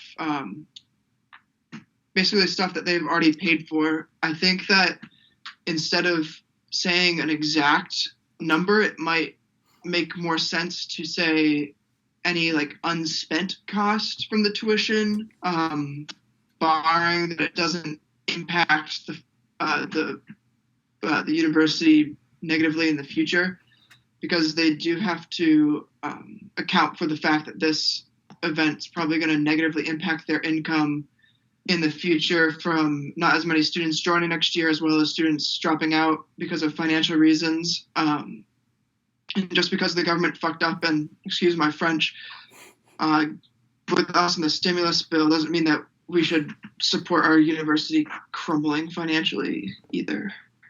And this concludes my point.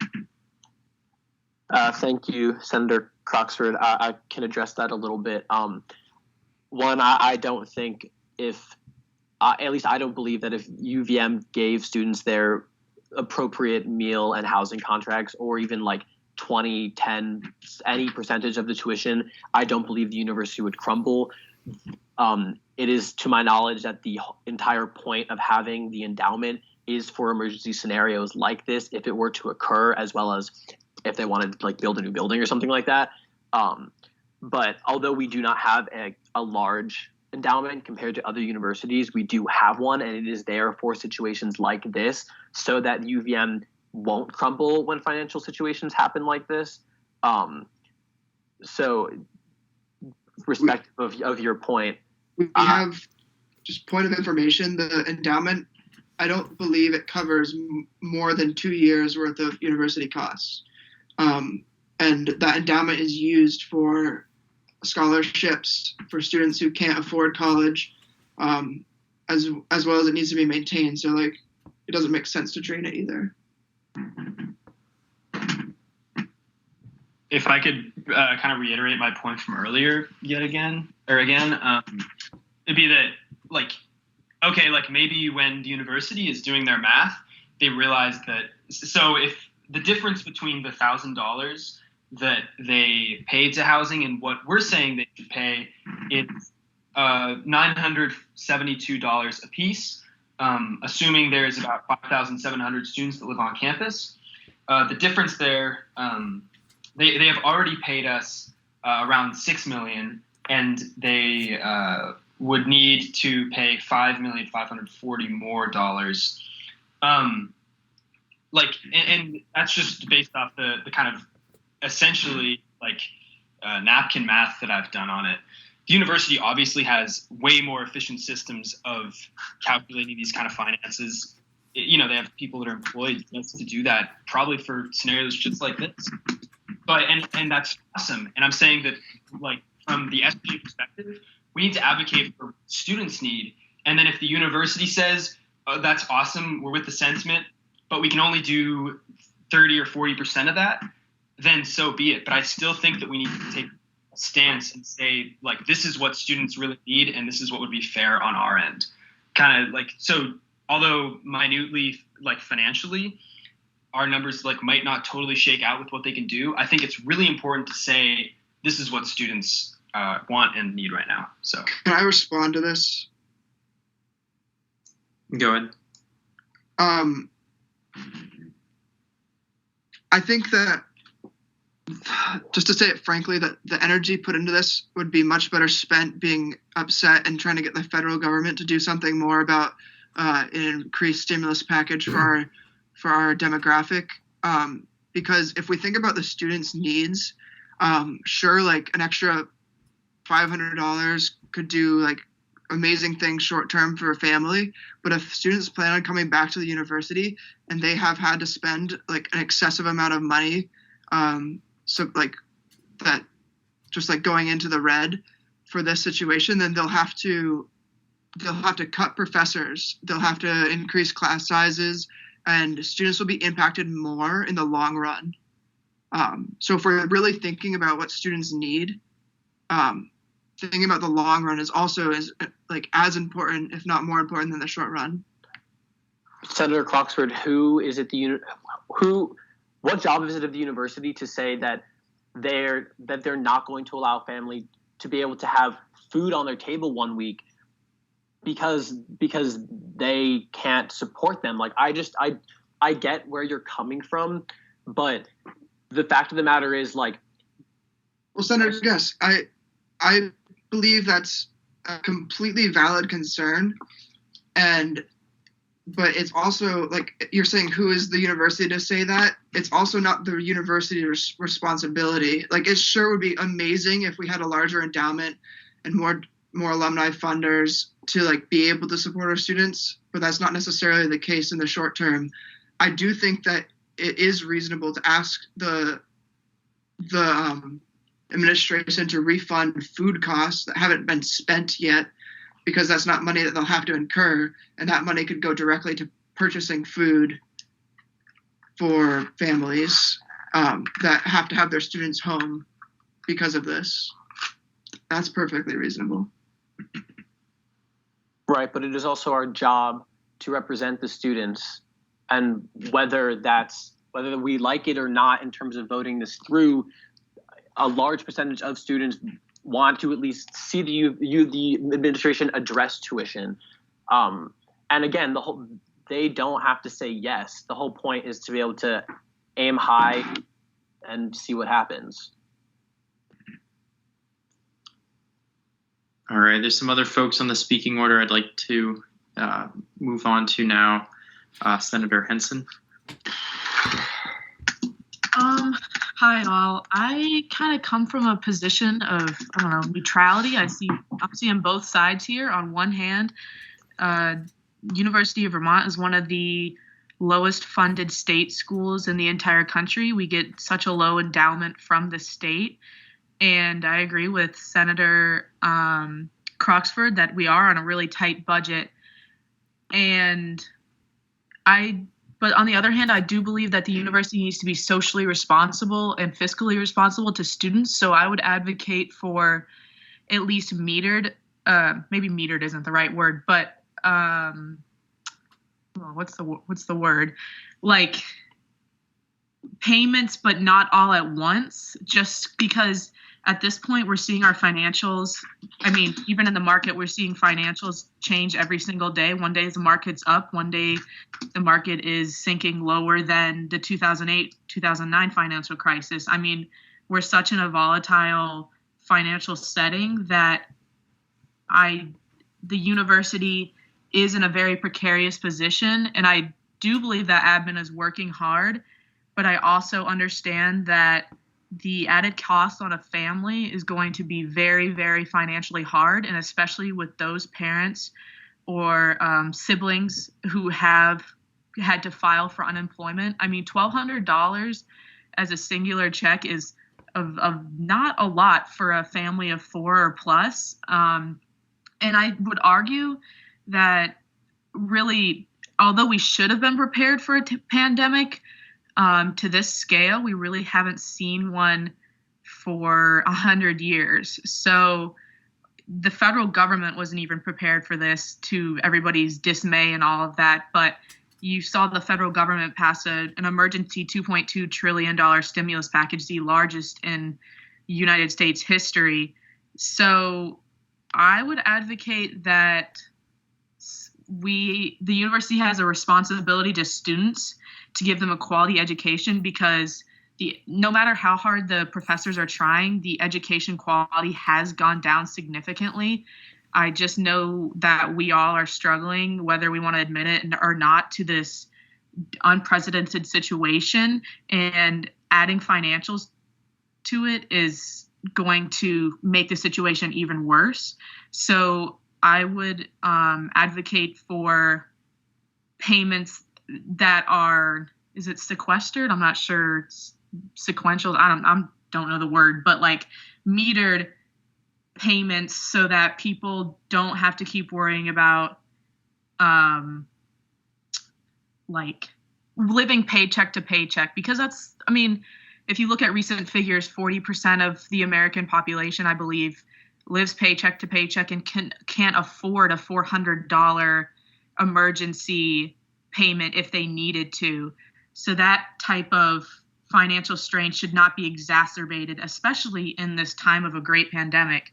So I would just advocate for the university to give as much as they can, while also looking out for the institution itself, because I know we all want to return to a university that how we left it or better, still financially fit and able to address student needs, which means programming, which means other newer programs like better sexual assault responses. All of these things need money, and I think that university has responsibilities to both. So, yes. Thank you. Thank you, Senator Henson. Very well said. Would you like to see language within the document talking about the sectioned payments, I guess? I'm just wondering what the other consensus is on that, because that is almost simulating, unfortunately, now that I'm rethinking it, it is kind of simulating payment to or paycheck to paycheck. So I would just like to see other people's response about that, if possible. Next is Senator Lopez. Hi. I mentioned some of my concerns directly to Senator Guess and Senator Oswald, but I definitely wanted to make sure that I got the chance to speak them here as well. I agree with a lot of the things that are brought up on this document. but I'm just not quite sure that this is like the right time or right like way to go about this. I think it's really important to note that like Patty Prelock and President Garamella, I think, in my opinion, have been like very responsive to like students' needs and asks, and I think maybe talking to them directly would be maybe a better idea than sending them a like bill or resolution. That might just be my opinion, though. Second, I think everything about COVID is just changing so rapidly, and it's totally unpredictable. And I think that this might last like way longer than we're anticipating. So I'm just a little nervous to, like refund students.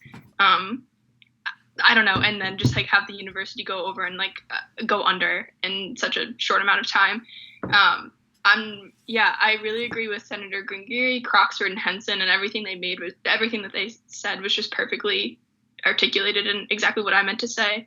But I just really think it's a little difficult for me to support this since I don't really know like UVM's finances that much.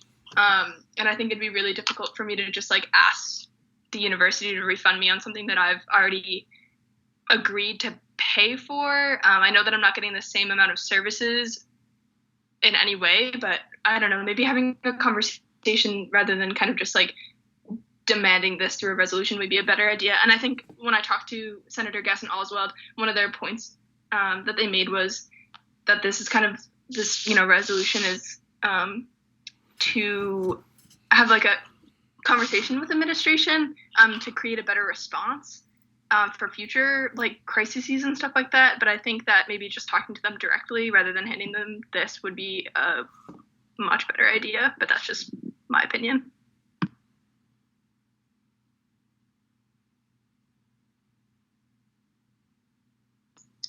Senator Cody.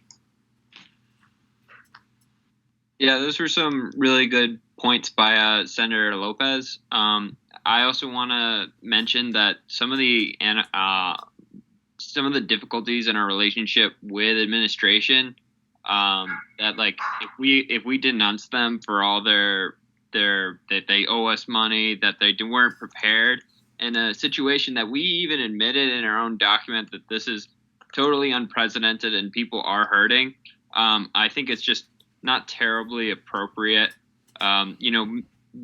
There are so many organizations across the country and the world who are making huge moves every single day on how to combat the lack of business and everything that this pandemic is bringing.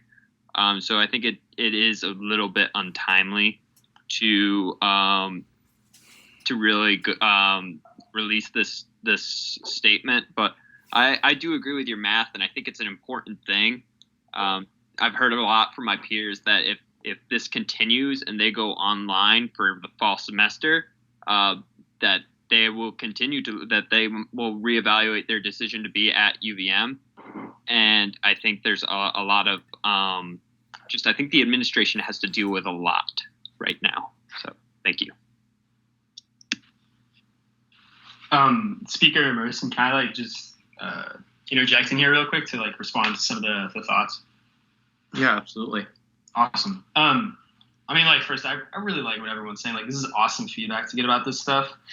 And like, this resolution isn't saying that UVM in the future isn't going to like do the right thing. It's kind of just saying like this is where students think like a good direction to head would be. Like kind of keep these things in mind, and like this is from the student end kind of what we think will happen. And I really don't think that UVM is going to make decisions that there's way too much thought that goes into the decisions they make, that they're not going to make decisions that makes them go bankrupt in the next few years, or like it has a serious detriment on the quality of education received.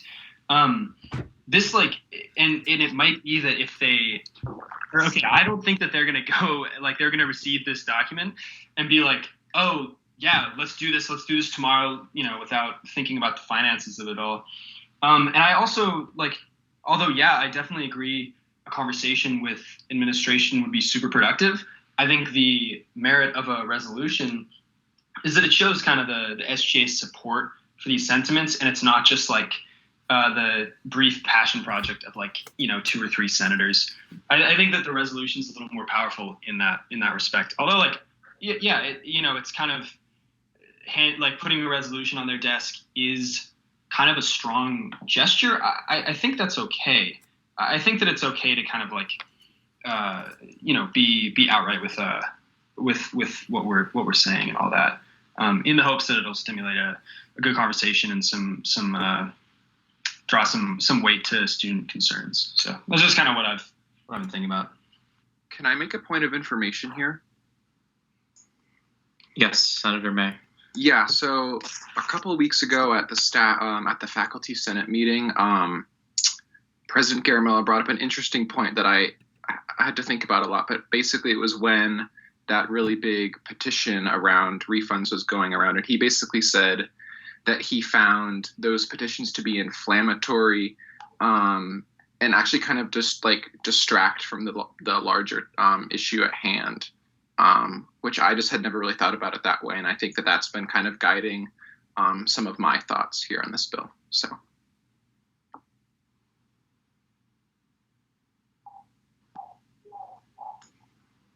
Chair Short. Hi.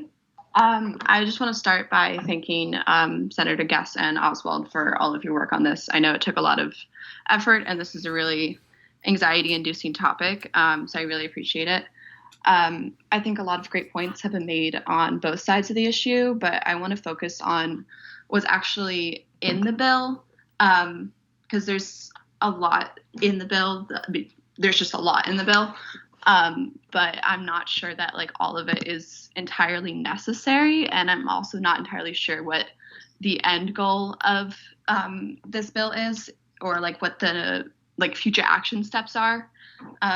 Part of it seems like it wants to convey how students are feeling about it. Part of it wants to, get more money for students. Part of it wants to bash the administration's response.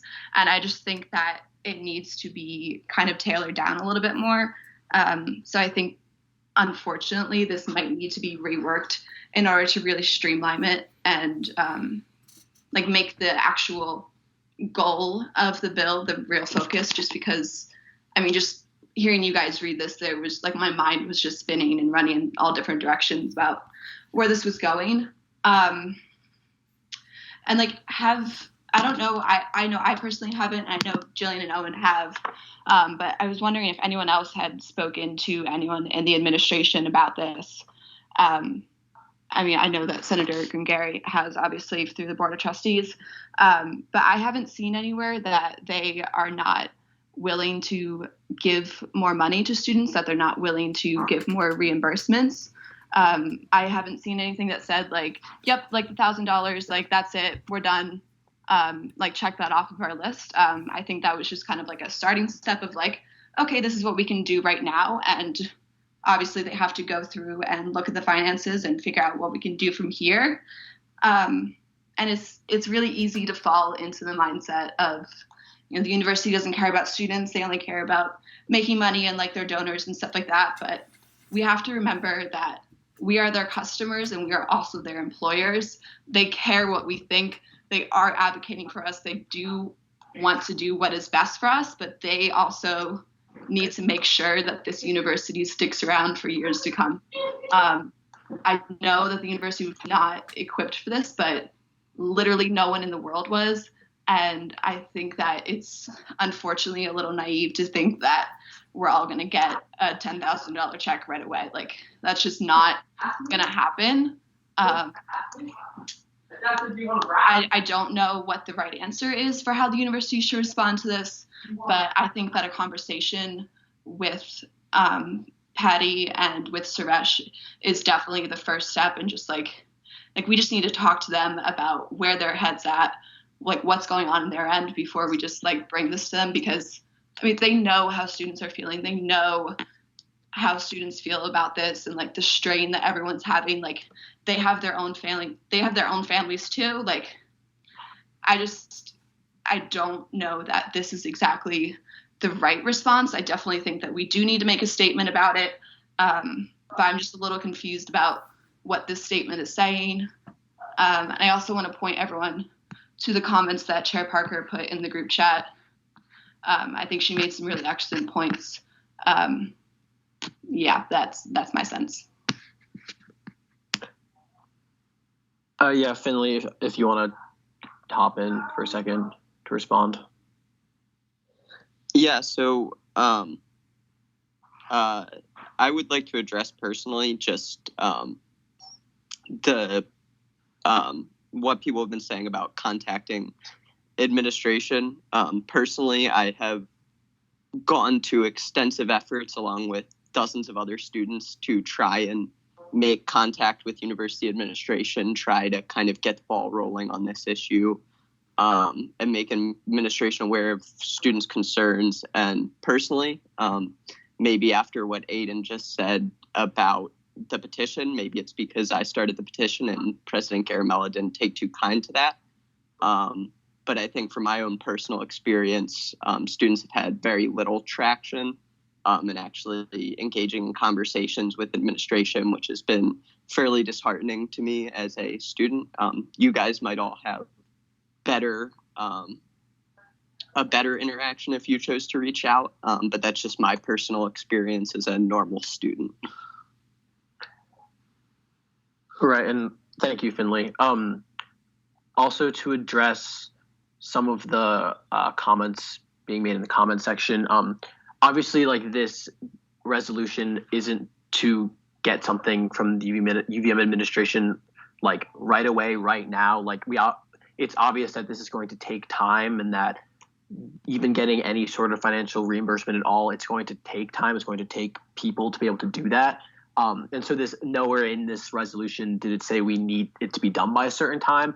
Obviously, our education is something that needs to be prioritized, and keeping, UVM running needs to be prioritized. And so that will come first, and that's completely understood. The $1,000 housing credit, just to go off of that for a second, again, it, as amazing that it was that they gave us that in the first place, it's less about students being in a single room versus a triple room, but more being what students paid at all to begin with, because again, it wasn't done on an individual basis and everyone just got a flat $1,000, and that's not reflective of what students paid at all, especially for the students who didn't pay anything for it because they were on financial aid or something like that. And then also to address kind of how there's a lot of things in this document. I know, Senator Short, you talked about streamlining it a bit, which I completely understand. I just want to come with a counterpoint almost, that is, if you there are so many things that are happening that give context to this and kind of are interwoven together, and it's a very complex issue that if we're gonna talk about it at all, everything kind of needs to be addressed, in my opinion. And that obviously that is just my opinion. But I get that it seems a little jumbled, and honestly, when I was writing it, I was like, this seems a little jumbled. But there are so many things that need to be addressed, and if they're not all addressed within one document, for context sake, for representation's sake, it won't be done at all, I don't think. And again, having a conversation would be great, but having multiple separate conversations about all these different issues, it's hard to be able to do that. And I think having one single document that kind of represents everything that's going on is streamlined in a way. I don't know. Yeah. Can I respond to that? Sure, go ahead. I would argue that literally 4 different resolutions would be a better thing to send to the administration than one big long one, because I mean, quite frankly, if it were me, and someone handed me this, I would not know what to do with it. But if someone handed me 4 different bills that said, okay, this is how students are feeling about this is what we want you to do about this, blah blah blah, and laid it out and addressed one topic at a time, I think that shows a lot more professionalism, honestly. And when you're trying to deal with something to this scale, I think like making it like they have so much going on. I know all of us do, but like they are trying to take care of thousands and thousands and thousands of people, and we really don't need to be making their jobs that much more difficult. So I think laying out exactly like, this is what we want you to do about this is what we want you to do about that in very clear terms is the best way to get like some sort of like what we want. Because like right now, like I could not tell you what this bill, like what the goal of it is.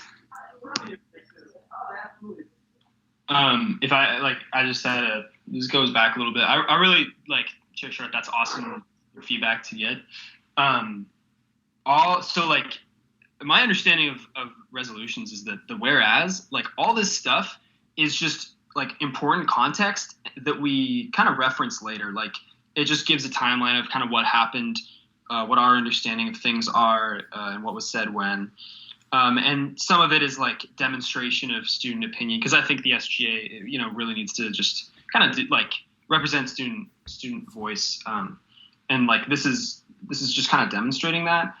And I think that it's kind of the virtue of like one document is that it's like it's all there. You don't have to look any further. And when administration is working very hard on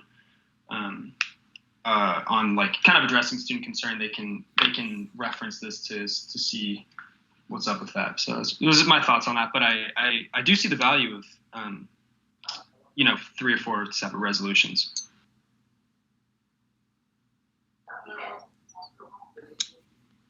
Senator Doherty.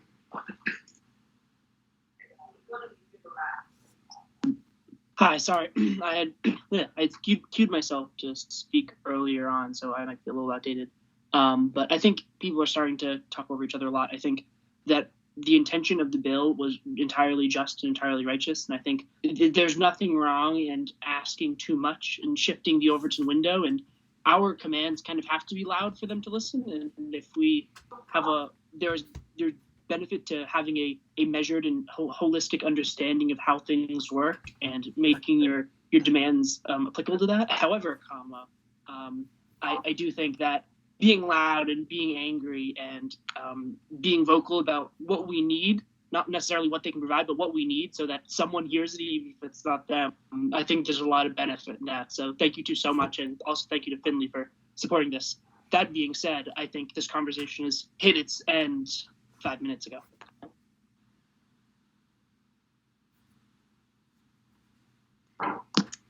Senator Croxford. Yeah, I just wanted to reiterate again how I appreciate the effort put in by Finley and Senator Oswald and Senator Guess. It's really well intentioned. I kind of wanted to just lay out an option of something that is different that might be more effective in the long run for students and the administration as a whole. I think we should part 1 of the plan, make a resolution supporting their administration and their efforts in this hard time, but for them to not leave out the students, and that they should give back whatever they can to the students to support them in this hard time. Then part 2 would be kind of creating a resolution aimed towards our local state government and the federal government, kind of voicing our concern that our demographic got left out of the stimulus bill and that we're hit very hard and that we need the help as well.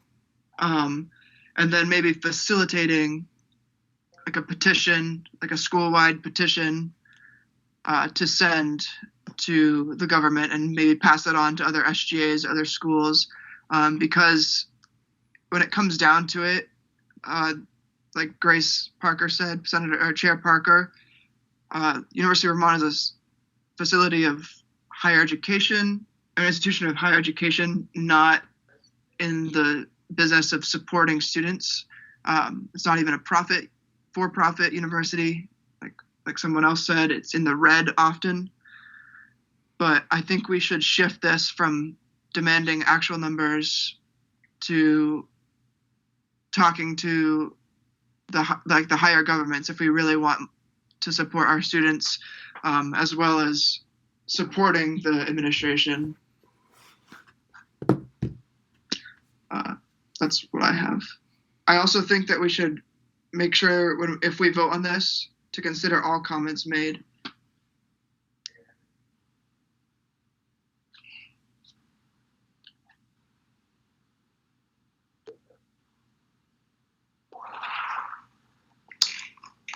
Sorry, my computer froze a little bit. Senator Pratt.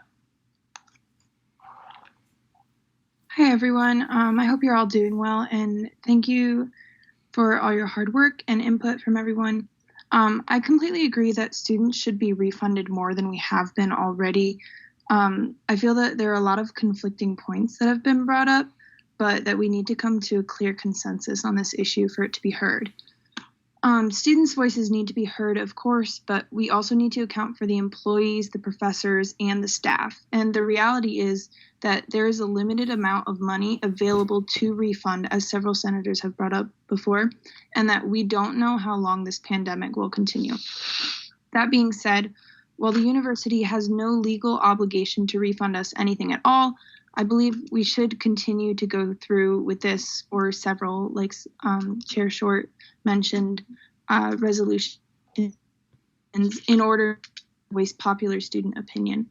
I believe that we, in cooperation with the administration, can come up with a middle ground that will not deprive the students or the staff within UVM. Thank you.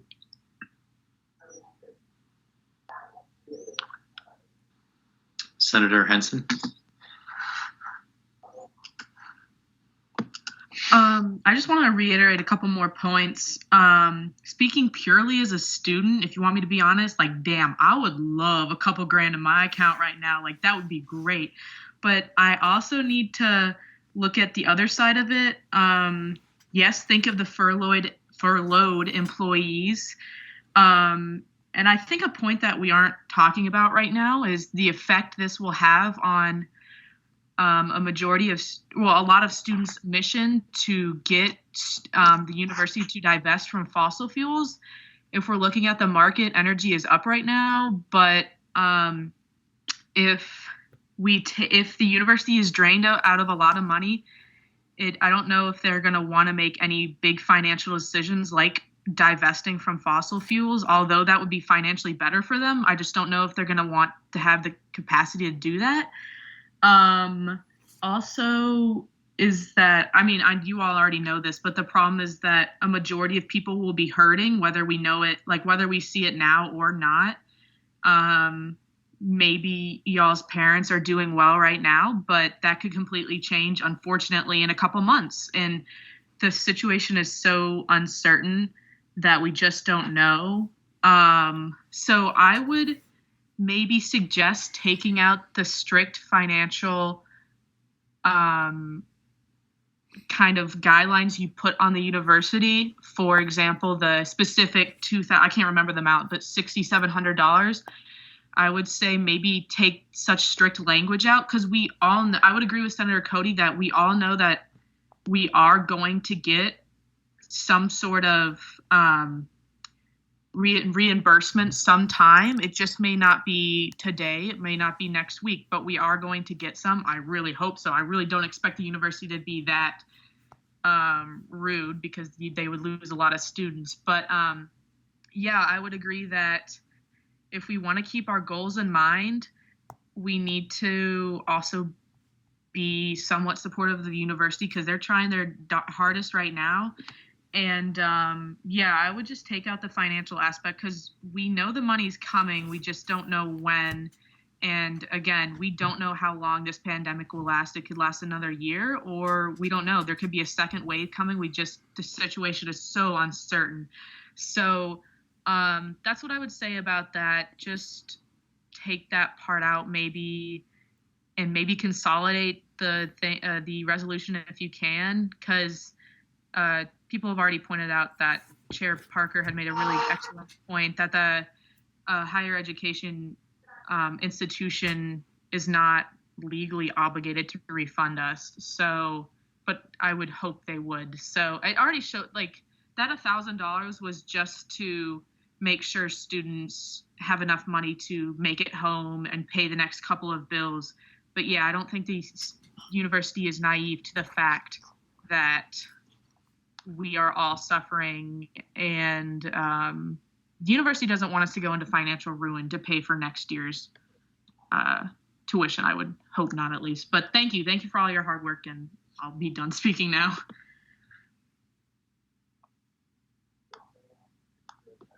Senator Smart.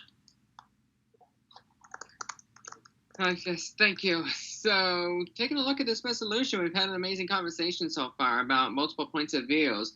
I want to bring in my little sense on things that we may or may not have talked about just yet. So, yes, as a student, I would like to be refunded some of the tuition, but the problem becomes a financial situation, like others have explained before. So I'm thinking with the economic crisis that's going on in America due to this pandemic, we will never know how much we're going to get back and how long it's going to take. Also, we need to take a look at how much longer this pandemic is going around. Like some of the other senators and chairs may have said already, this might last for at least another 18 months, according to scientific research. So we basically need to prepare for the worst case scenario. And what will this worst case scenario even be at this point?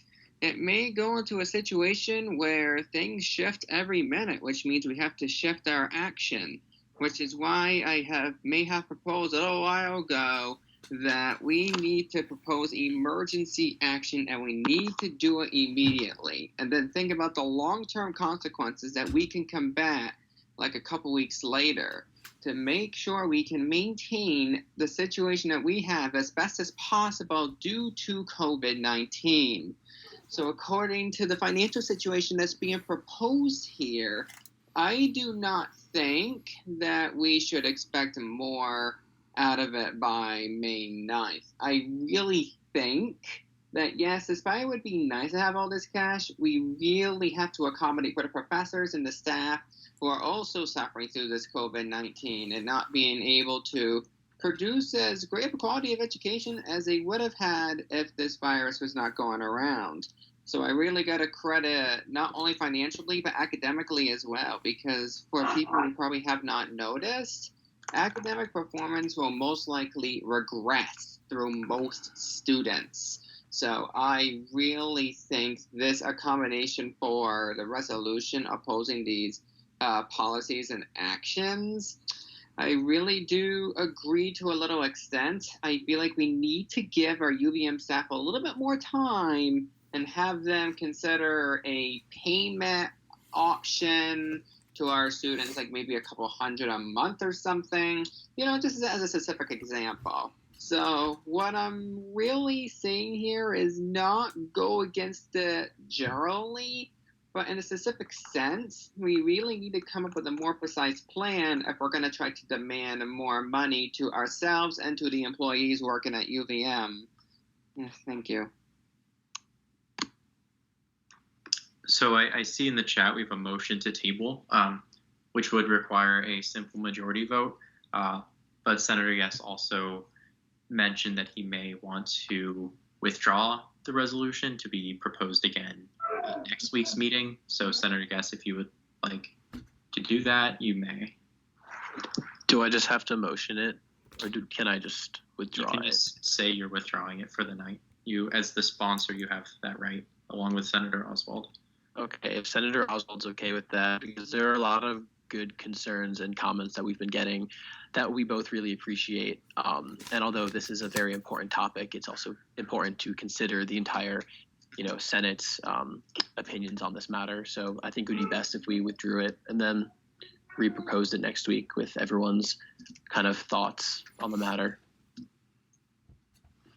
Yeah, Jake, I'm on board. I would really thank you guys so much for the feedback on this. I really appreciate it. And it'd be awesome if this might be asking a little bit, but if you could go and, either read it or just remember what we've talked about. And if those very interested could send us, I'll share the Google Doc with you, something like that. Send us what you really would like to see changed on it. Cause I've heard a lot of things that kind of pull me in different directions. And I just would like to hear a little more I don't know if formally is the word, but like a little more clearly, like kind of what directions people want stuff to go in, so that Jake and I can talk about that and kind of have a more informed, and write something that's a little more consistent with Student Government Association's policies. So that'd be cool if you guys could send us some feedback on that. And yeah, I'm on board with tabling it. All right. Well, thank you for taking the time to share with us tonight. Is there any further emergency business?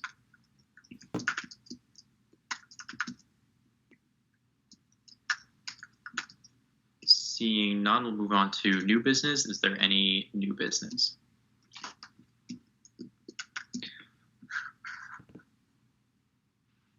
Hey Zach, I was wondering, for my motion last week, did I motion to only have this meeting be about the Constitution Committee, or did it end up extending to a full meeting?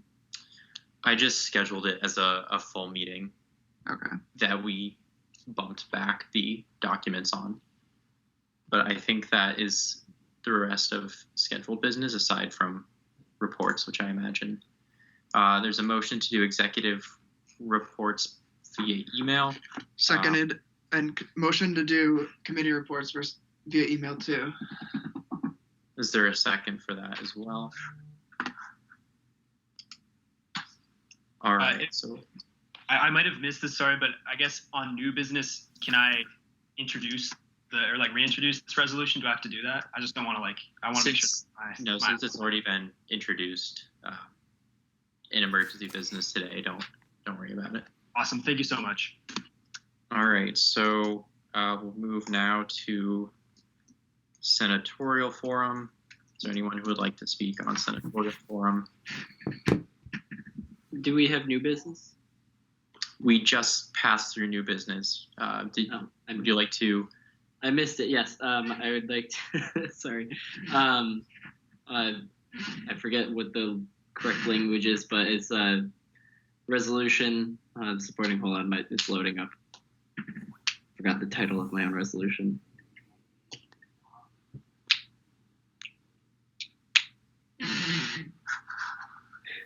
Is resolution expressing?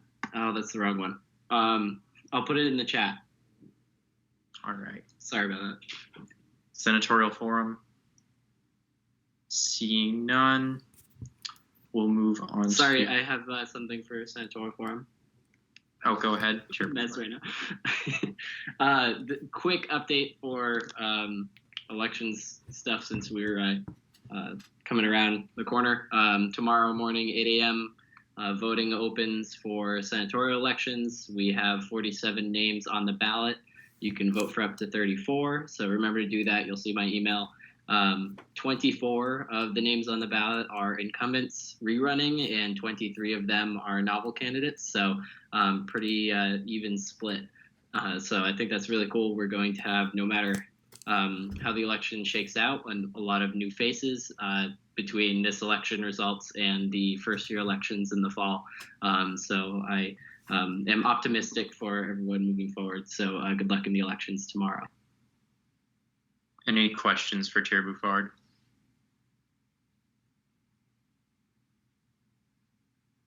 Seeing none, Senator Cody. Hey guys, I hope you're all doing well. I just wanted to remind everyone that try and do your part for this pandemic. There's a massive shortage of blood across the country. So if you can donate to Red Cross, that would be very much appreciated. I think Governor Scott posted, if you're still in Vermont, if you're still in Burlington, posted some links for Red Cross places nearby you, or places where you can volunteer, even if you're not from medical background. And yeah, good luck with the elections tomorrow. Senator Smart. Yes, so hello everyone. Yes, I know this has been the last few weeks has been a little bit rough on our ends. So I know mentioned by Chair Bouffard there's 47 people on the ballot, but there are some people like myself who are running as write-ins. That means anyone, and I mean absolutely anybody, for the undergraduate population who's interested to run for SGA at the last minute, you can try a write-in campaign like what I'm doing. The only reason why I'm doing it is because I somehow managed to fail on one of the requirements. But other people who's failed other requirements can run as write-ins as well. You're not out of the race yet. So if you want to write yourself in, go ahead. I'm also running that way. So be sure to vote tomorrow and Thursday. Be sure to remember that from your write-in. Thank you. Would anyone else like to speak on senatorial forum? Seeing none, I put myself on the speaking order. Briefly, I've gotten a lot of questions about how next week's going to work, so I just want to take 20 seconds to give you all a quick preview. So we'll have two meetings. One is the old Senate, which means all of you. We'll have that first at our normal 7 p.m. time, finish up any last minute business. People who are graduating or not returning will have an opportunity to say their farewells if they would like. Then the meeting ends. Then everyone who is elected this week will be at the new meeting, which I'll work with Vice President Doherty to figure out how we're going to arrange that via Teams. But during that meeting, the new president, vice president, treasurer, committee chairs, and senators will all be sworn in. Yeah, I've just gotten a few questions about that, so wanted to clarify. So we'll now move on to senatorial comments and announcements. Are there any comments or announcements? Chair Pasqualoni. Hello, everybody.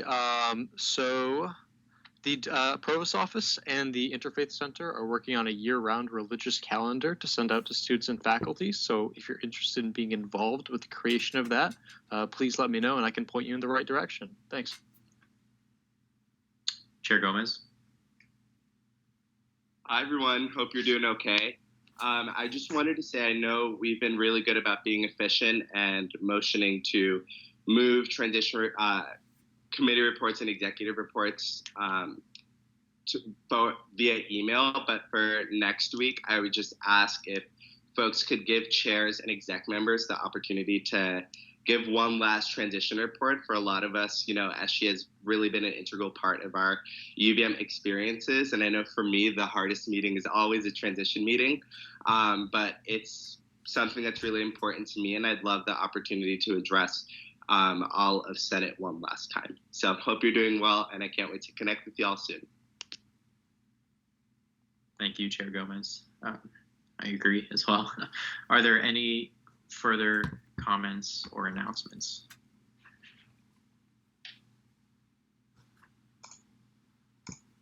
Seeing none, is there a motion to adjourn?